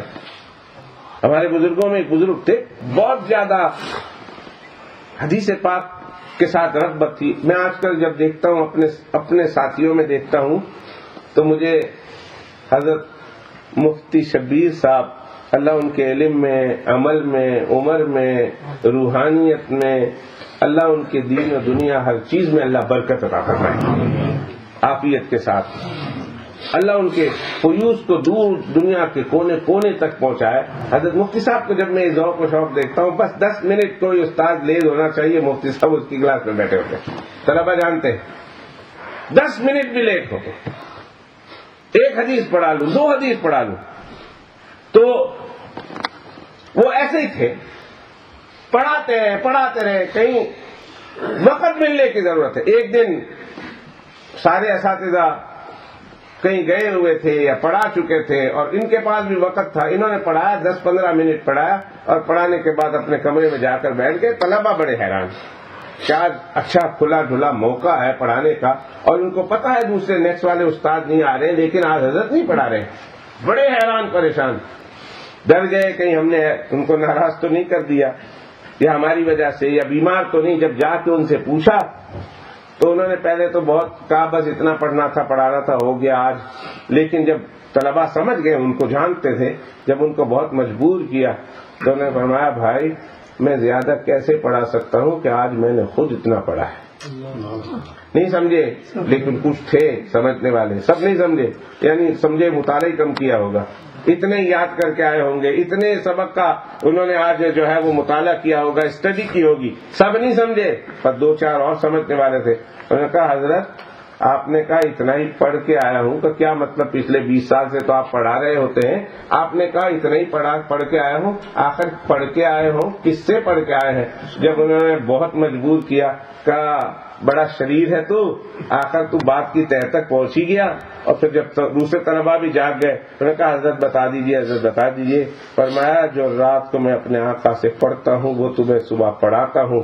رات میں نے آقا سے پڑھا اتنا تھا, اور صبح اس سے زیادہ پڑھا کیسے سکتا؟ پڑھا اتنا تھا, آقا سے پڑھا اتنا تھا تو میں اتنا ہی پڑھا سکتا ہوں, اس لیے کہ میں نے پڑھا اتنا, اس سے زیادہ پڑھا ہی نہیں. کتنے خوش نصیب ہیں وہ کہ جنہیں ہر روز زیارت ہوتی, ہر روز. حضرت شیخ عبدالحق محدث دہلوی رحمۃ اللہ علیہ, بہت بڑے بزرگ, حضرت شاہ ولی اللہ صاحب رحمۃ اللہ علیہ کے زمانے سے بھی پہلے ان کا زمانہ ہے, صاحب حضوری. ایسے لوگ صاحب حضوری کہلاتے ہیں. صاحب حضوری کا مطلب یہ ہے کہ ایسے لوگ جنہیں اللہ کے پیغمبر علیہ السلام کی روزانہ زیارت ہوتی. مدینہ شریف تشریف لے گئے تھے ہجرت کر کے, وہاں سے حکم ہوا جاؤ ہندوستان جاؤ, اللہ تعالیٰ تم سے دین کا کام لے گا. قبر اتھر سے چند اشارے ملے انہیں, چند نصیحتیں ملی کہ جاؤ ہندوستان جاؤ, وہاں سے اللہ پاک نے وہاں تم سے دین کا کام لینا ہے, آپ کے ذریعے سے اللہ وہاں دین کو پھیلائیں گے, اس لیے آپ کو ہندوستان جانا ہے. اور جانے کے بعد وہاں اس بات کا بھی خیال رکھنا ہے کہ وہاں جو ہے فقراء ہیں, درویش ہیں, ان لوگوں کے ساتھ آپ نے محبت کرنی ہے, ان کے ساتھ شفقت کرنی ہے. کہنے لگے آقا میں نہیں جانا چاہتا ہوں, ہجرت کر کے آ گیا ہوں تاکہ آپ کے قدموں کے ساتھ رہوں. آقا آپ کی زیارت نصیب ہوتی رہے. کہ نہیں تو پھر آپ کے گنبد خضرا کو اور آپ کے سنہری جالی کو دیکھ کر دل کو تسلی ہوتی ہے. آقا نہیں جانا چاہتا, زیارت سے معلوم ہو جاؤں گا. میرے آقا نے خواب میں فرمایا عبدالحق چلے جاؤ, ہم روزانہ تمہیں اپنی زیارت کروا دیں گے. اور پھر ہندوستان, بڑا عجیب واقعہ ہے ان کا. حضرت تھانوی رحمۃ اللہ علیہ حکیم امت نے بڑا عجیب غریب ان کا واقعہ لکھا ہے, پر آپ لوگوں کے پاس وقت نہیں اور میرے پاس بھی نہیں. نماز بالکل قریب ہے, 8:15 بجے 8:20 کو. ہاں ابھی تو میں نے بیان شروع ہی نہیں کیا. جو آیت کریمہ میں نے پڑھی ہے بھی تو میں نے اس کی تھوڑی تشریح آپ کے سامنے کرنی ہے. اور انشاءاللہ زندگی رہی کو ضروری نہیں کہ آج ہی جو ہے سب کچھ سنا کے جانا ہے. زندگی رہی تو دوسری بار آئیں گے, تو ہماری پہلی ملاقات ہے. اور انشاءاللہ تعالی اللہ کرے ایسی کئی سینکڑوں ملاقات ہوتی رہے. اور صدیوں پر, صدیاں بولنے سے پتہ نا 100 ایئرس کی بات کر رہا ہوں, صدیوں پر ہماری یہ ملاقات جاری رہے. ہمارے یہاں بازید بابا تھے, تبلیغی جماعت سے رکھتے تھے, بہت بوڑھے ہو گئے تھے. تو ایک دن آئے کہنے لگے مولوی صاحب دعا کرو. میں نے کہا دعا کر لوں گا. کہا میں جو کراتا ہوں وہی دعا کرنی ہے.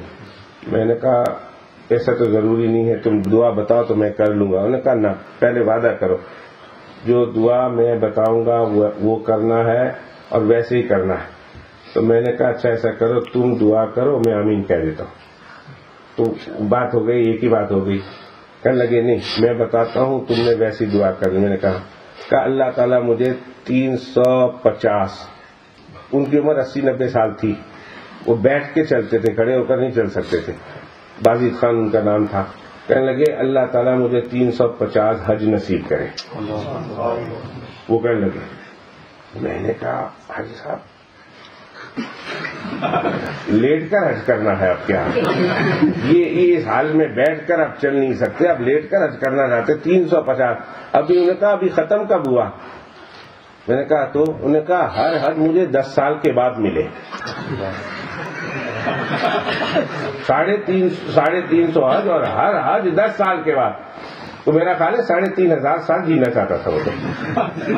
میں نے کہا علی صاحب چھوڑ دو یہ خیال, اتنا لمبا تو جینے کا ایک ہی آدمی کو خیال آیا تھا. انہوں نے کہا اے اللہ انذرنی الی یوم یبعثون, مجھے قیامت تک کی صبح کے لیے مہلت دے دے. میں نے کہا بس یہ اسی کو اچھا لگتا ہے, آپ تو جتنا اللہ نے دے دیا نا کر لیا بہت ہے. میں نے کہا اب تک کتنے کیے؟ انہوں نے کہا 2 اور 350 مکمل کرنے. تو اللہ ہمیں صدیوں تک ملاقات اس طرح نصیب فرماتا رہا. تو اور ہر ملاقات 2-2 سال کے بعد ہو, 100 تقریریں ہوں ہماری اور ہر تقریر 2-2 سال کے بعد ہو. تو کتنے خوش نصیب. میں تو یہ کہہ رہا تھا, وہ بچی کو جب پوچھا اس کے والد کو کہ آخر اس بچی کو اتنی کثرت کے ساتھ زیارت ہوتی ہے, بے آئی نہیں اسی شکل و صورت مبارکہ کے ساتھ جو اللہ کے پیغمبر علیہ الصلوۃ والسلام کو اللہ نے عطا کر کے دنیا میں بھیجا تھا. اور یہ ہمارا عقیدہ ہے کہ ساری کائنات کی خوبصورتی ایک طرف رکھ دی جائے اور آمنہ کے در یتیم جناب محمد رسول اللہ صلی اللہ علیہ وسلم کی خوبصورتی اور حسن و جمال کو دوسری طرف رکھ دیا جائے تو سارے جہاں کی خوبصورتی ایک ذرہ اور ایک قطرہ بنتا ہے اور ہمارے آقا کی خوبصورتی صحرا اور سمندر بنتی ہے. وہ عجیب و غریب خوبصورتی. وَأَحْسَنَ مِنْكَ لَمْ تَرَ قَطُّ عَيْنِي وَأَجْمَلَ مِنْكَ لَمْ تَلِدِ النِّسَاءُ خُلِقْتَ مُبَرَّأً مِنْ كُلِّ عَيْبٍ كَأَنَّكَ قَدْ خُلِقْتَ كَمَا تَشَاءُ. حسان ابن ثابت نے کہا اور بڑا سچ کہا اور بڑا بہت ہی بہترین. ساری کائنات اب صبح تک قیامت تک کی صبح کے لیے مدح خوان آتے رہیں اور اپنے اپنے انداز میں جناب رسول اللہ صلی اللہ علیہ وسلم کی مدح خوانی کرتے رہیں. ان سب کی مدح خوانی وزن کے ایک پلڑے میں رکھ دو اور حضرت حسان کی صرف یہ شاعری دوسرے پلڑے میں رکھ دو. میرا ذوق یہ کہتا ہے, میرا وجدان یہ کہتا ہے, خدا کی قسم سارے کائنات کی شاعری مل کر بھی حضرت حسان کی اس دو شعر کا مقابلہ نہیں کر سکتی. بڑی عجیب و غریب بات کر دی. وَأَحْسَنَ مِنْكَ لَمْ تَرَ قَطُّ عَيْنِي وَأَجْمَلَ مِنْكَ لَمْ تَلِدِ النِّسَاءُ خُلِقْتَ مُبَرَّأً مِنْ كُلِّ عَيْبٍ كَأَنَّكَ قَدْ خُلِقْتَ كَمَا تَشَاءُ. یا رسول اللہ, آپ جیسا حسین میری آنکھ نے دیکھا نہیں اور آپ جیسا جمیل کسی ماں نے آج تک جنا ہی نہیں. اللہ نے آپ کو ہر عیب سے یوں پاک کر کے پیدا کیا, ایسا لگتا ہے حسان تصور کے جہاں میں یہ سوچتا ہے اور یہ دیکھتا ہے کہ جب آپ کو اللہ بنا رہے تھے حسان بھی وہاں بیٹھا ہوا تھا اور حسان یہ منظر دیکھ رہا تھا. اللہ آپ کو پوچھتے جاتے تھے اور آپ بتاتے جاتے تھے اور آپ بتاتے جاتے تھے, اللہ بناتا جاتا تھا. ایسا لگتا ہے. تو پوچھا کہ اس بچی کی زیارت کی وجہ کیا ہے اتنی کثرت کے ساتھ. پتہ ہے انہوں نے باپ نے کیا جواب دیا؟ باپ نے جواب دیا, ایک تو یہ اللہ کی عطا ہے, واقعتاً اللہ کی عطا ہے, اس میں کوئی شک نہیں, پر میں اپنے نوجوانوں سے کہنا چاہتا ہوں. انہوں نے کہا کہ یہ بچی دین کی ہر بات کا بہت زیادہ ادب کرتی ہے. اس بچی نے کبھی بھی اپنی زبان سے جب سے ہوش سنبھالا ہے, جب سے اسے اللہ پاک سکھایا گیا ہے, اللہ کا نام لفظ پاک کے بغیر اس نے استعمال نہیں کیا. جب اس نے کہا, اس نے اللہ کا نام لیا تو کہا اللہ پاک, اور جب رسول اللہ صلی اللہ علیہ وسلم کا نام لیا تو صلی اللہ علیہ وسلم اس کی زبان پہ تھا. جب بھی قرآن کا نام لیا مجید اس کے ساتھ موجود تھا. غرض ہے کہ اللہ سے منسوب شریعت کی جتنی باتیں تھیں ہر تمام باتوں کا, چھوٹی چھوٹی باتوں کا بھی اس نے خیال رکھا اور ادب کیا. غالباً یہی وجہ ہے, پھر امام صاحب نے بتایا یہی وجہ ہے کہ اس ادب کے نتیجے میں اللہ پاک نے اس بچی کے سینے کو کھول دیا ہے. اتنی بار جناب رسول اللہ صلی اللہ علیہ وسلم کی زیارت کرتے. دوستو, ایک بات تو یہ ذہن میں پلو پہ باندھ لی, دین کی بات جہاں کہیں کہی جائے, جب کہی جائے, اس کا ادب بہت ضروری ہے, بہت ہی ادب کے ساتھ. اور ایک دوسری بات ساتھ ساتھ کہتا چلو دوستو, جب کوئی دین کی بات سنے تو سننے سے پہلے, بیٹھنے سے پہلے اللہ سے یہ دعا کر کے بیٹھیں کہ اللہ اس میں کوئی بات کام کی ہو, عمل کی ہو تو اللہ میں اس لیے سنتا ہوں کہ تو میرے لیے عمل کرنا آسان کر. عمل کی نیت سے سنیں, عمل کی دعا کر کے. جب بندہ عمل کے ارادے سے بیٹھتا ہے, ایک تو یہ کہ جا کے دیکھیں گے مولوی صاحب کیسے بیان کرتے ہیں, واہ واہ بہت اچھا بیان کرتے ہیں, کتنا ہنساتے ہیں, کتنا رلاتے ہیں, کیسی ان کی اردو ہے, کیسی ان کی انگلش ہے, کیا ہے مضمون, کیا ہے, کس پر بیان کرتے ہیں. یہ ساری باتیں اپنی جگہ مسلم, لیکن یہ نیت کبھی کبھی کوئی کرتا ہے کہ ہم اس واسطے جاتے ہیں کہ اے اللہ ہمیں عمل کی بھی توفیق دے, ہمارے لیے عمل بھی آسان فرما دے. جب انسان عمل کے ارادے سے جاتا ہے اللہ سبحانہ و تعالیٰ کی رحمت کے سارے دہانے اس کی طرف متوجہ ہو جاتے ہیں, اور جب بندہ سنتا ہے تو اللہ اسے اس سوچ اور اس نیت کے نتیجے میں اللہ اس کے لیے عمل بھی آسان کرتا ہے. یہ دو بات. اس کے بعد میں نے قرآن مجید و فرقان حمید کی ایک آیت کریمہ تلاوت کی ہے، اس کی روشنی میں 10 منٹ آپ کا لوں گا بس. تفصیل تو بہت علماء کرام سے آپ سنیں گے، میں تو ان کا خادم ہوں. منبر و محراب سے آپ کو مختلف انداز میں متعدد مواقع پر اور ہر عالم اپنے اپنے انداز میں آپ کو باتیں سناتا ہے، اور زندگی رہی تو وہ سناتا رہے گا اور آپ سنتے رہیں گے. اللہ سنتے رہنے کی، انہیں سناتے رہنے کی توفیق عطا فرمائے. اللہ سننا سنانا قبول و مقبول فرمائے. ہر آدمی کا اپنا اپنا انداز ہوتا ہے، وہ اپنے انداز سے سنا دیتے. وہ ایک لطیفہ سن لیجئے، بہت دیر سے آپ سیریس بات سن رہے ہیں تو درمیان میں ذرا فریش ہو جائیے. وہ ایک آدمی ایک بادشاہ کو کسی شاعر صاحب نے کوئی شعر سنائے، بادشاہ بڑا خوش ہو گیا، بڑا خوش ہو گیا. اس نے شعر شاعری میں بادشاہ کی بڑی تعریف کی. بادشاہ بڑا خوش ہو گیا اور خوش ہو کر اس نے حکم دے دیا کہ میرا جو شاہی گھوڑا ہے یہ گھوڑا اس کو دے دو. شاہی گھوڑا بولنے سے وہ دودھ پیتا تھا، بادام کھاتا تھا، گھی کھاتا تھا. یہ بیچارہ خود غریب تھا، روٹی سوکھی کھاتا تھا اور اس کو شاہی گھوڑا اوپر سے مل گیا. اس کو تو پیسے چاہیے تھے، بادشاہ نے اس کو شاہی گھوڑا دے دیا. اب یہ گھوڑا 2-3 دن تک تو جو پچھلا کھا کے آیا تھا وہ تو ہضم کرتا رہا، لیکن یہاں سے کچھ آگے گیا کچھ نہیں. نتیجہ یہ ہوا کہ 4-5 دن کے بعد گھوڑا مر گیا. کسی نے اس کو کہا فوراً سے پیشتر بادشاہ کو تم جا کے خبر دے دو بادشاہ کا گھوڑا مر گیا ہے. اگر کسی اور نے جا کے خبر کی تو تو مر جائے گا، تو نہیں رہے گا. اب وہ جاتا ہے، جانے کے بعد بادشاہ سے ملتا ہے. السلام علیکم. وعلیکم السلام. بادشاہ نے پوچھا میرا گھوڑا؟ اس نے کہا ہاں گھوڑے کا کیا کہنے، شاعر تھا نا. کہا گھوڑے کیا آپ کے کیا کہنے، گھوڑا دیا آپ نے. گھوڑے کی تعریف شروع کی، اس کے رنگوں کی تعریف، اس کے کان کی، اس کے آنکھ کی، اس کے رنگ کی، اس کے طاقت کی تعریف کی. کہا کیا گھوڑا. پھر اس کے تیز بھاگنے کی. کہا کیا بھاگتا ہے، کیا بھاگتا ہے. اتنا بھاگتا ہے کہ 5 دن میں وہ دنیا چھوڑ کر آخرت میں پہنچ گیا. بھاگنے کا تو اس کا دیکھو، ایسا تیز بھاگتا ہے دنیا کی حدیں پار کر کے وہ آخرت کی حدوں میں چلا گیا. اتنا تیز بھاگتا. بادشاہ نے کہا کیا ہوا؟ انہوں نے کہا بس وہ اتنا بھاگتا، وہ آپ جیسا بادشاہ اسے کنٹرول کر سکتا تھا، میرے کنٹرول سے باہر تھا. بھاگ گیا، اتنا بھاگا دنیا کی حدیں بارڈر پار کر کے آخرت کے بارڈر میں داخل ہو گیا. اور وہاں کا میرے پاس ویزا نہیں ہے، میں ادھر سے پکڑ کے لاؤں. بادشاہ نے کہا دے دوں ویزا. اس نے کہا ویزا نہ دو، ابھی میں نے ادھر کا اسٹے ویزا میرے پاس ہے ابھی، مجھے پیسے دے دو. بادشاہ بڑا خوش ہوا اس کی ادائیگی پر کہ اس نے آ کے گھوڑے کی خبر بھی دی تو بہت اچھے انداز سے دی. بادشاہ نے کہا اس کو پیسے دے دو. ہر آدمی کا اپنا انداز ہوتا ہے.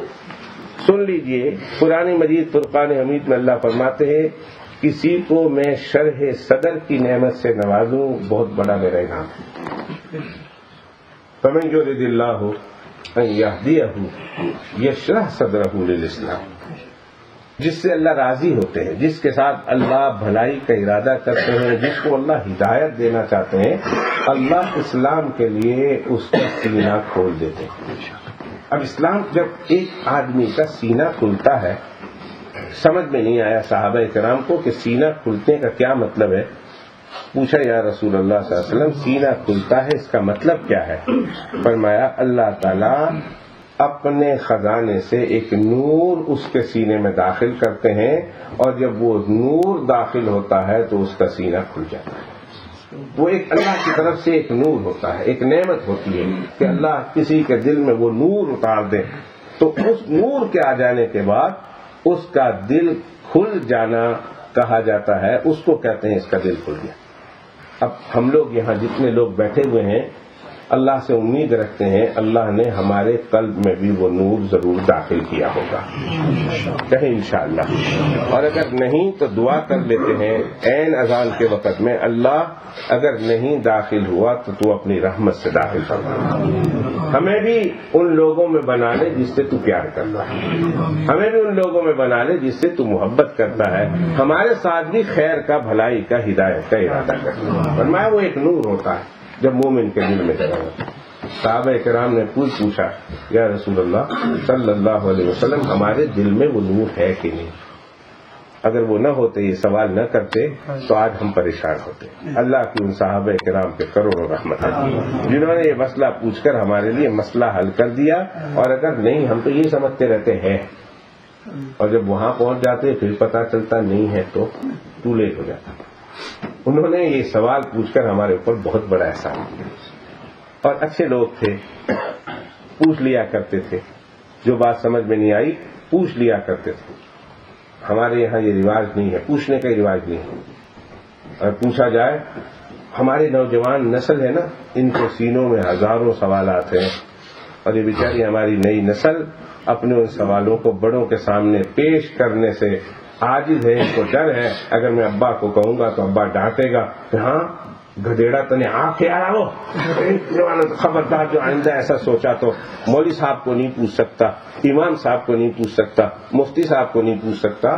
50 آدمیوں کو جاننے کے باوجود، چاہنے کے باوجود وہ نہیں پوچھ سکتا. اس کو خطرہ ہے کہ سامنے والے مجھے ڈانٹیں گے. تمہارے ذہن میں خیال آیا کیسے؟ پھر دوستو، جب وہ خیال اندر ہی اندر رہتا ہے اور وہ اس کے اندر وہ شکوک و شبہات پھر جنم لیتے ہیں، پھر نتیجہ یہ ہوتا ہے کہ نام کا تو وہ یعقوب اور یوسف رہتا ہے، لیکن اندر سے اس کا یعقوب اور یوسف مر چکا ہوتا ہے. نہیں پوچھتے.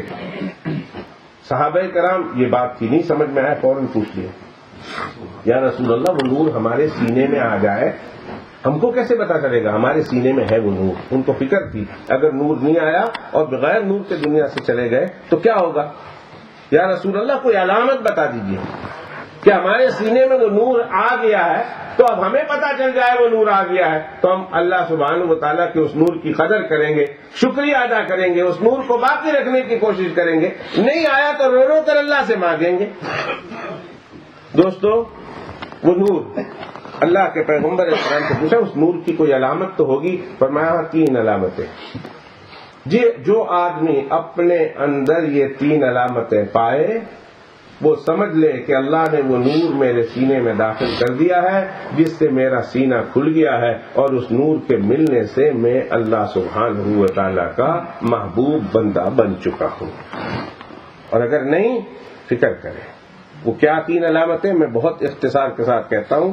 فرمایا الانابۃ الی دار الخلود.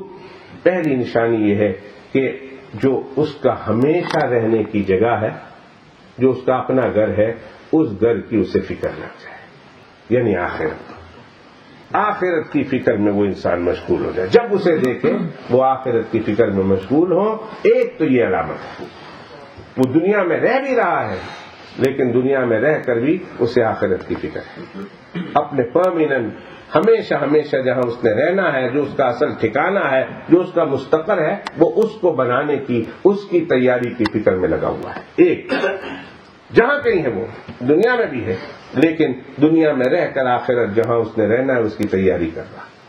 قرآن کی تلاوت کر رہا ہے، ذکر و اذکار کر رہا، نمازیں پڑھ رہا. اگر وہ دنیا کا کوئی کام بھی کر رہا ہے تو اس طریقے سے کر رہا ہے جس کے کرنے میں اللہ اس سے راضی ہے. تجارت بھی کر رہا اور وہ تجارت سے بھی اپنی آخرت بنا رہا. وہ اگر کسی کی ملازمت کر رہا تو ملازمت سے بھی وہ اپنی آخرت بنا رہا. عبادت کر رہا تو بھی آخرت. اس کی نظر میں بس اپنا وہ مستقر ہے جہاں اس نے جانا ہے. ایک اس کی تیاری میں ہر وقت لگا رہے. اور دوسرا التجافی عن دار الغرور. اور یہ جو دھوکے کا گھر ہے، اس دھوکے کے گھر سے اپنے آپ کو الگ کر لیں. اس کی محبت اس کے قلب میں نہ ہو. ہاتھ میں تو ہو، ضرورت ہے، اس کو کرنا ہے، لیکن اس دنیا کے دھوکے کے گھر کی حقیقت اس کے سامنے کھل جائے اور اس میں دل نہ لگائے. اور تیسری بات میرے آقا نے فرمایا، تیسری بات یہ ہے کہ وہ استعداد للموت قبل نزول الموت. اور موت کے آنے سے پہلے موت کے لیے وہ تیار بیٹھا، تیاری کر چکا. موت کے آنے سے پہلے وہ موت کی تیاری میں اپنے آپ کو لگا چکا ہو، موت کے لیے تیار بیٹھا ہو. اور موت آ کر کہے نا چلو بھائی میں تمہیں لینے کو آئی ہوں، تو وہ کہے تو آج آئی ہے، میں تیرا انتظار تو کب سے کر رہا ہوں. یہ 3 کیفیت آج ہم اور آپ دیکھ لیں. اللہ تعالیٰ مجھے نصیب کر دے، کہو آمین. میں ڈیوزبری والوں پہلی دفعہ آیا ہوں اور تمہارے آمین کا چندہ مانگ رہا ہوں دل کی گہرائیوں سے. ابھی 2 نماز عشاء پڑھیں گے اور اذان ہونے والی ہے. بالکل میں آپ سے آمین کی بھیک مانگتا ہوں میرے لیے، دل کی عطا گہرائیوں سے میرے لیے آمین کہہ دینا میں دعا کرتا ہوں۔ اے اللہ یہ تینوں باتیں اپنی رحمت سے اور اس آمین کی برکت سے مجھے عطا فرما، اور اللہ تعالیٰ آپ کو بھی نصیب فرمائے۔ اپنے لیے زور سے مانگی، آپ نے دیکھو نا آمین کتنی ڈبل مانگ رہے ہو۔ میں نے کہا بھیک مانگتا ہوں تو بھی نہیں دیا، تو بھی آہستہ بولا، اور اپنے لیے میں نے کہا کچھ بھی نہیں بولا تو دو دفعہ بولے آپ آمین۔ پھر ایک دفعہ میں کہلواتا ہوں، اے اللہ اپنے محبوب کی برکت سے، اس اذان کی برکت سے، اس مسجد کی برکت سے، نیک لوگوں کی برکت سے، اللہ اس آمین کی برکت سے، اے اللہ یہ تینوں باتیں اپنی رحمت سے مجھے عطا فرما، اور اللہ یہ جو آمین کہنے والے ہیں اللہ ان کو بھی عطا فرما، ہماری اولادوں کو عطا فرما، ہمارے دوستوں کو عطا فرما۔ یہ ہے جس آدمی کو یہ تین چیزیں نصیب ہو گئی، اللہ فرماتے ہیں اس کا شرح صدر ہو گیا، اور جس کا شرح صدر میں کر دیتا ہوں اس کے ساتھ میں بھلائی کا ارادہ کرتا ہوں۔ جس شخص کو یہ تین چیزیں نصیب ہو گئی اپنی زندگی میں، وہ آدمی بڑا خوش نصیب ہے۔ اب یہ آپ کو نصیب ہے تو اللہ سے دعا کرے اللہ مرتے دم تک یہی کیفیت برقرار رہے، اور اگر نہیں کوشش میں لگ جائے۔ یہ چیزیں ملتی کیسے ہیں ایک لمبا موضوع ہے۔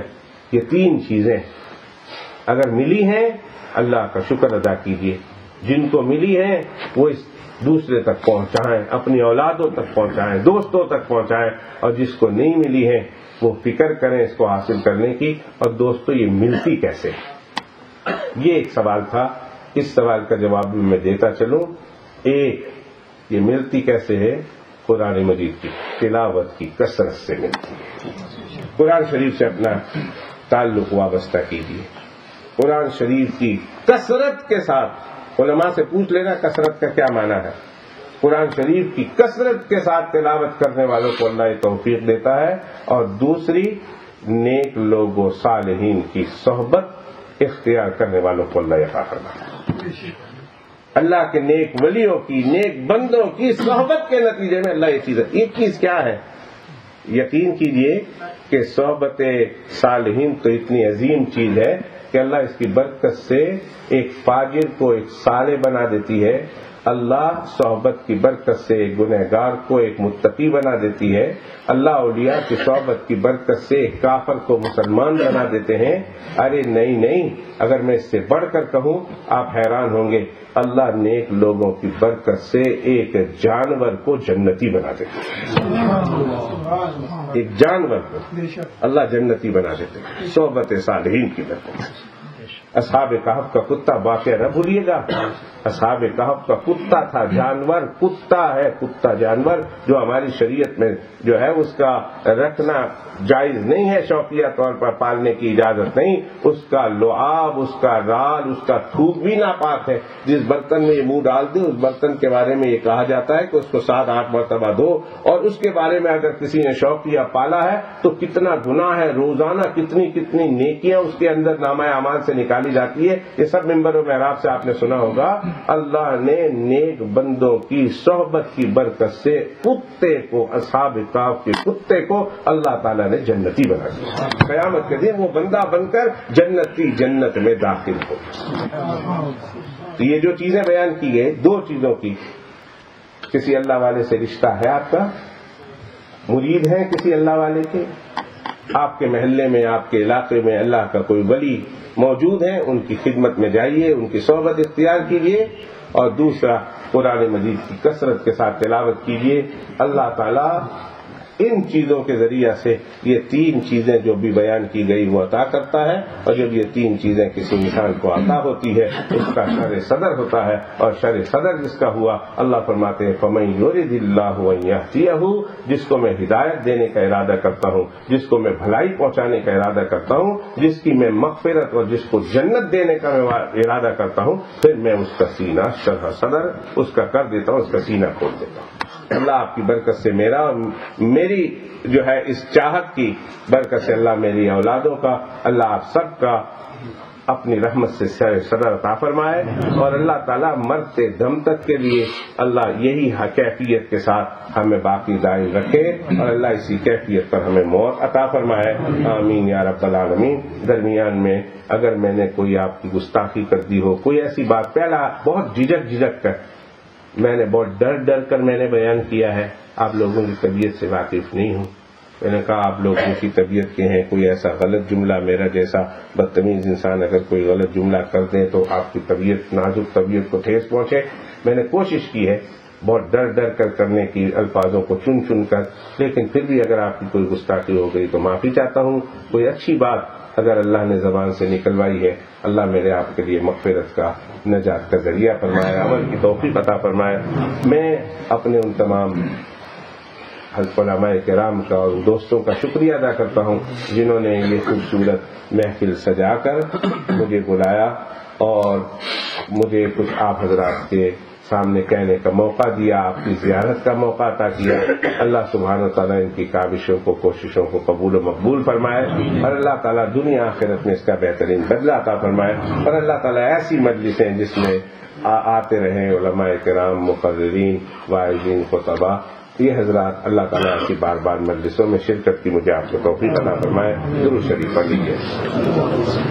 الحمدللہ رب العالمین الرحمن الرحیم مالک یوم الدین ایاک نعبد و ایاک نستعین اہدنا الصراط المستقیم صراط الذین انعمت علیہم غیر المغضوب علیہم ولا الضالین آمین۔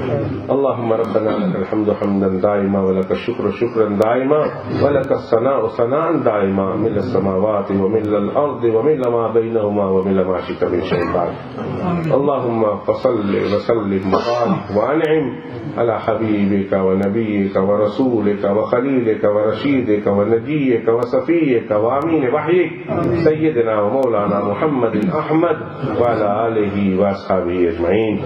پاک پروردگار ہمارے یہاں حاضری کو قبول فرما، ہمارا جمع ہونا قبول فرما۔ اے اللہ ہمارا یہاں جمع ہونا تجھے پسند آ جائے، اے اللہ ایسا جمع ہونا ہمیں نصیب فرما۔ پروردگار عالم اس کی برکت سے ہم سب کے سب گناہ معاف فرما، خطاؤں سے درگزر فرما۔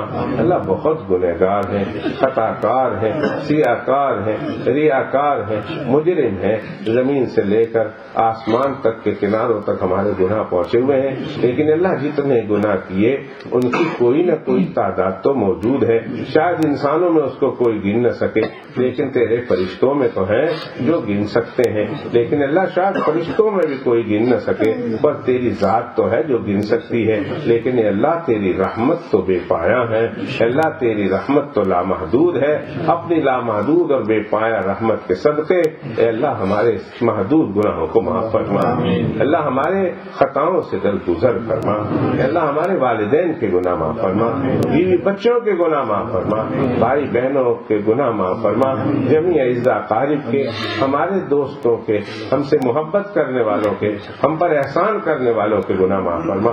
پروردگار عالم بیماروں کو شفا عطا فرما، اے اللہ بیماروں کو شفا عطا فرما، تمام مرحومین کی مغفرت فرما، اے اللہ اس مسجد کے بنانے والوں میں اے اللہ جو تیری رحمت کو اگر پہنچ گئے ہیں اے اللہ پھر ان کے درجے بلند فرما، ان کی قبروں پر اپنی رحمتیں نازل فرما، اے اللہ ان کی قبر کی اندھیریوں کو اپنے نور سے دور فرما، کروٹ کروٹ چین نصیب فرما، بال بال ان کی مغفرت فرما، اور جو زندہ ہے اللہ ان کی جان مال عزت آبرو علم و عمل ایمان و یقین قرآن مجید کی تلاوت اور درود شریف کی کثرت اور ذکر اللہ میں برکت ہی برکت عطا فرما، اے اللہ ان کے صدقہ اور خیرات میں برکت عطا فرما، اے اللہ ان کی جان مال میں ہر چیز میں برکت عطا فرما، اے اللہ ان کے دین میں برکت عطا فرما، اے اللہ عالم اسلام پہ رحم فرما، جہاں مسلمان پریشان ہے اللہ ان کی پریشانی دور فرما، اے اللہ جہاں جہاں مسلمان بدحال ہے ان کی بدحوالی کو دور فرما، اے اللہ اس ملک کے احوال کو بھی درست فرما، یہاں کی بدحالی کو ختم فرما،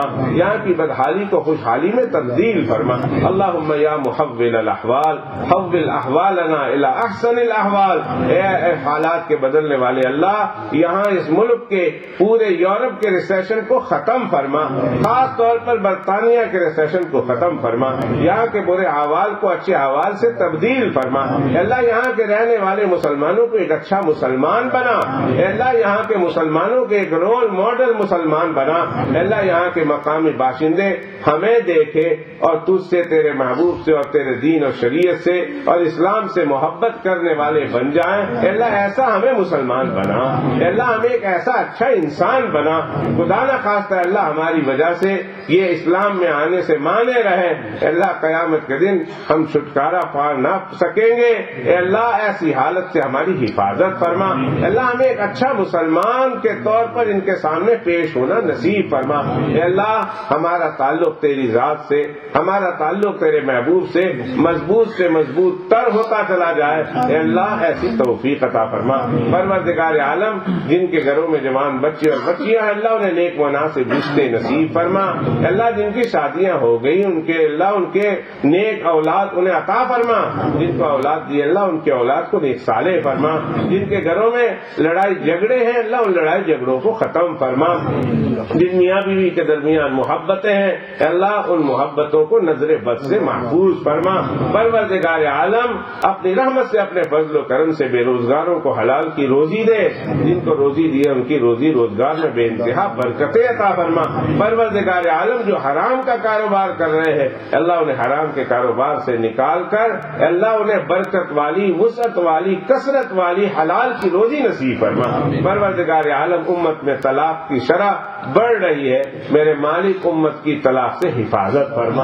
اللہ امت کی طلاق سے حفاظت فرما، اللہ امت کی طلاق سے حفاظت فرما، اللہ آپس کے لڑائی جھگڑے کو اچھے ماحول میں ختم کرنا نصیب فرما، پروردگار عالم جہاں جہاں دین کا کام ہو رہا ہے اللہ جس انداز سے ہو رہا ہے اللہ اس کا ہونا تجھے پسند ہے، اللہ ان کاموں میں برکتیں عطا فرما، کام کرنے والوں کی جان مال عزت آبرو کی تو حفاظت فرما، اللہ ہمارے جتنے مدارس ہیں، جتنے مکاتب ہیں، جتنے خانقاہیں ہیں، جتنی مساجد ہیں، جتنی جماعتیں ہیں، جتنی جمعیتیں ہیں، جتنی تنظیمیں ہیں، جتنے ادارے ہیں، جتنی اکیڈمیاں ہیں، اے اللہ اپنی رحمت سے اپنے فضل و کرم سے ان کی حفاظت فرما، ان کے کام کرنے والوں کی حفاظت فرما، اے اللہ اپنی رحمت سے جو بھی دین کا کام کر رہا ہے جس انداز سے کر رہا ہے اللہ اس کا ہونا تجھے پسند ہے، اے اللہ اس کاموں میں خوب برکتیں عطا فرما، اللہ اس کاموں میں وسعتیں عطا فرما، اللہ اگر ان کی کوئی مصیبت ہے تو مصیبت کو ختم فرما،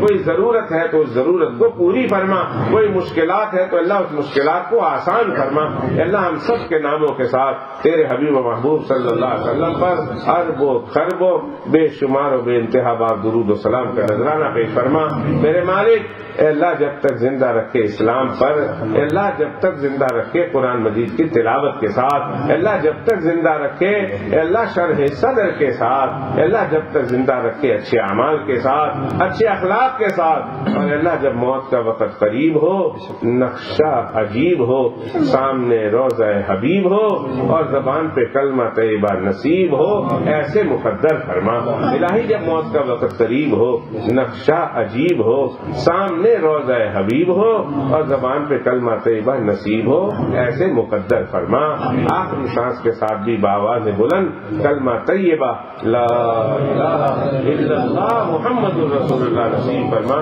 ربا اس مسجد کو پورے محلے والوں کے لیے، پورے علاقے کے لیے اے اللہ باعث برکت بنا، باعث رحمت بنا، اللہ مسجد ہدایہ کو لوگوں کی ہدایت کا ذریعہ بنا، مسلمانوں کے لیے بھی اور غیر مسلموں کے لیے بھی ہدایت کا ذریعہ بنا، پروردگار عالم یہاں کے اماموں کی عمروں میں برکت عطا فرما، اے اللہ ان کے کلام میں، ان کے قلم میں، ان کی زبان میں، اے اللہ ان کے قول و فعل میں، ان کے عمل میں اے اللہ برکت کی برکت نازل فرما، اے اللہ اپنے دین کی اے اللہ اس کے اندر چاشنی اور اپنے دین کی روشنی ان کے عملوں میں نصیب فرما، ہماری دعائیں اپنے سونے پیغمبر علیہ السلام کے سب سے توفیل قبول فرما، وصلی اللہ وسلم علی نبینا و حبیبنا و شفیعنا و مولانا محمد وعلی آلہ و صحبہ اجمعین، الحمد للہ رب العالمین۔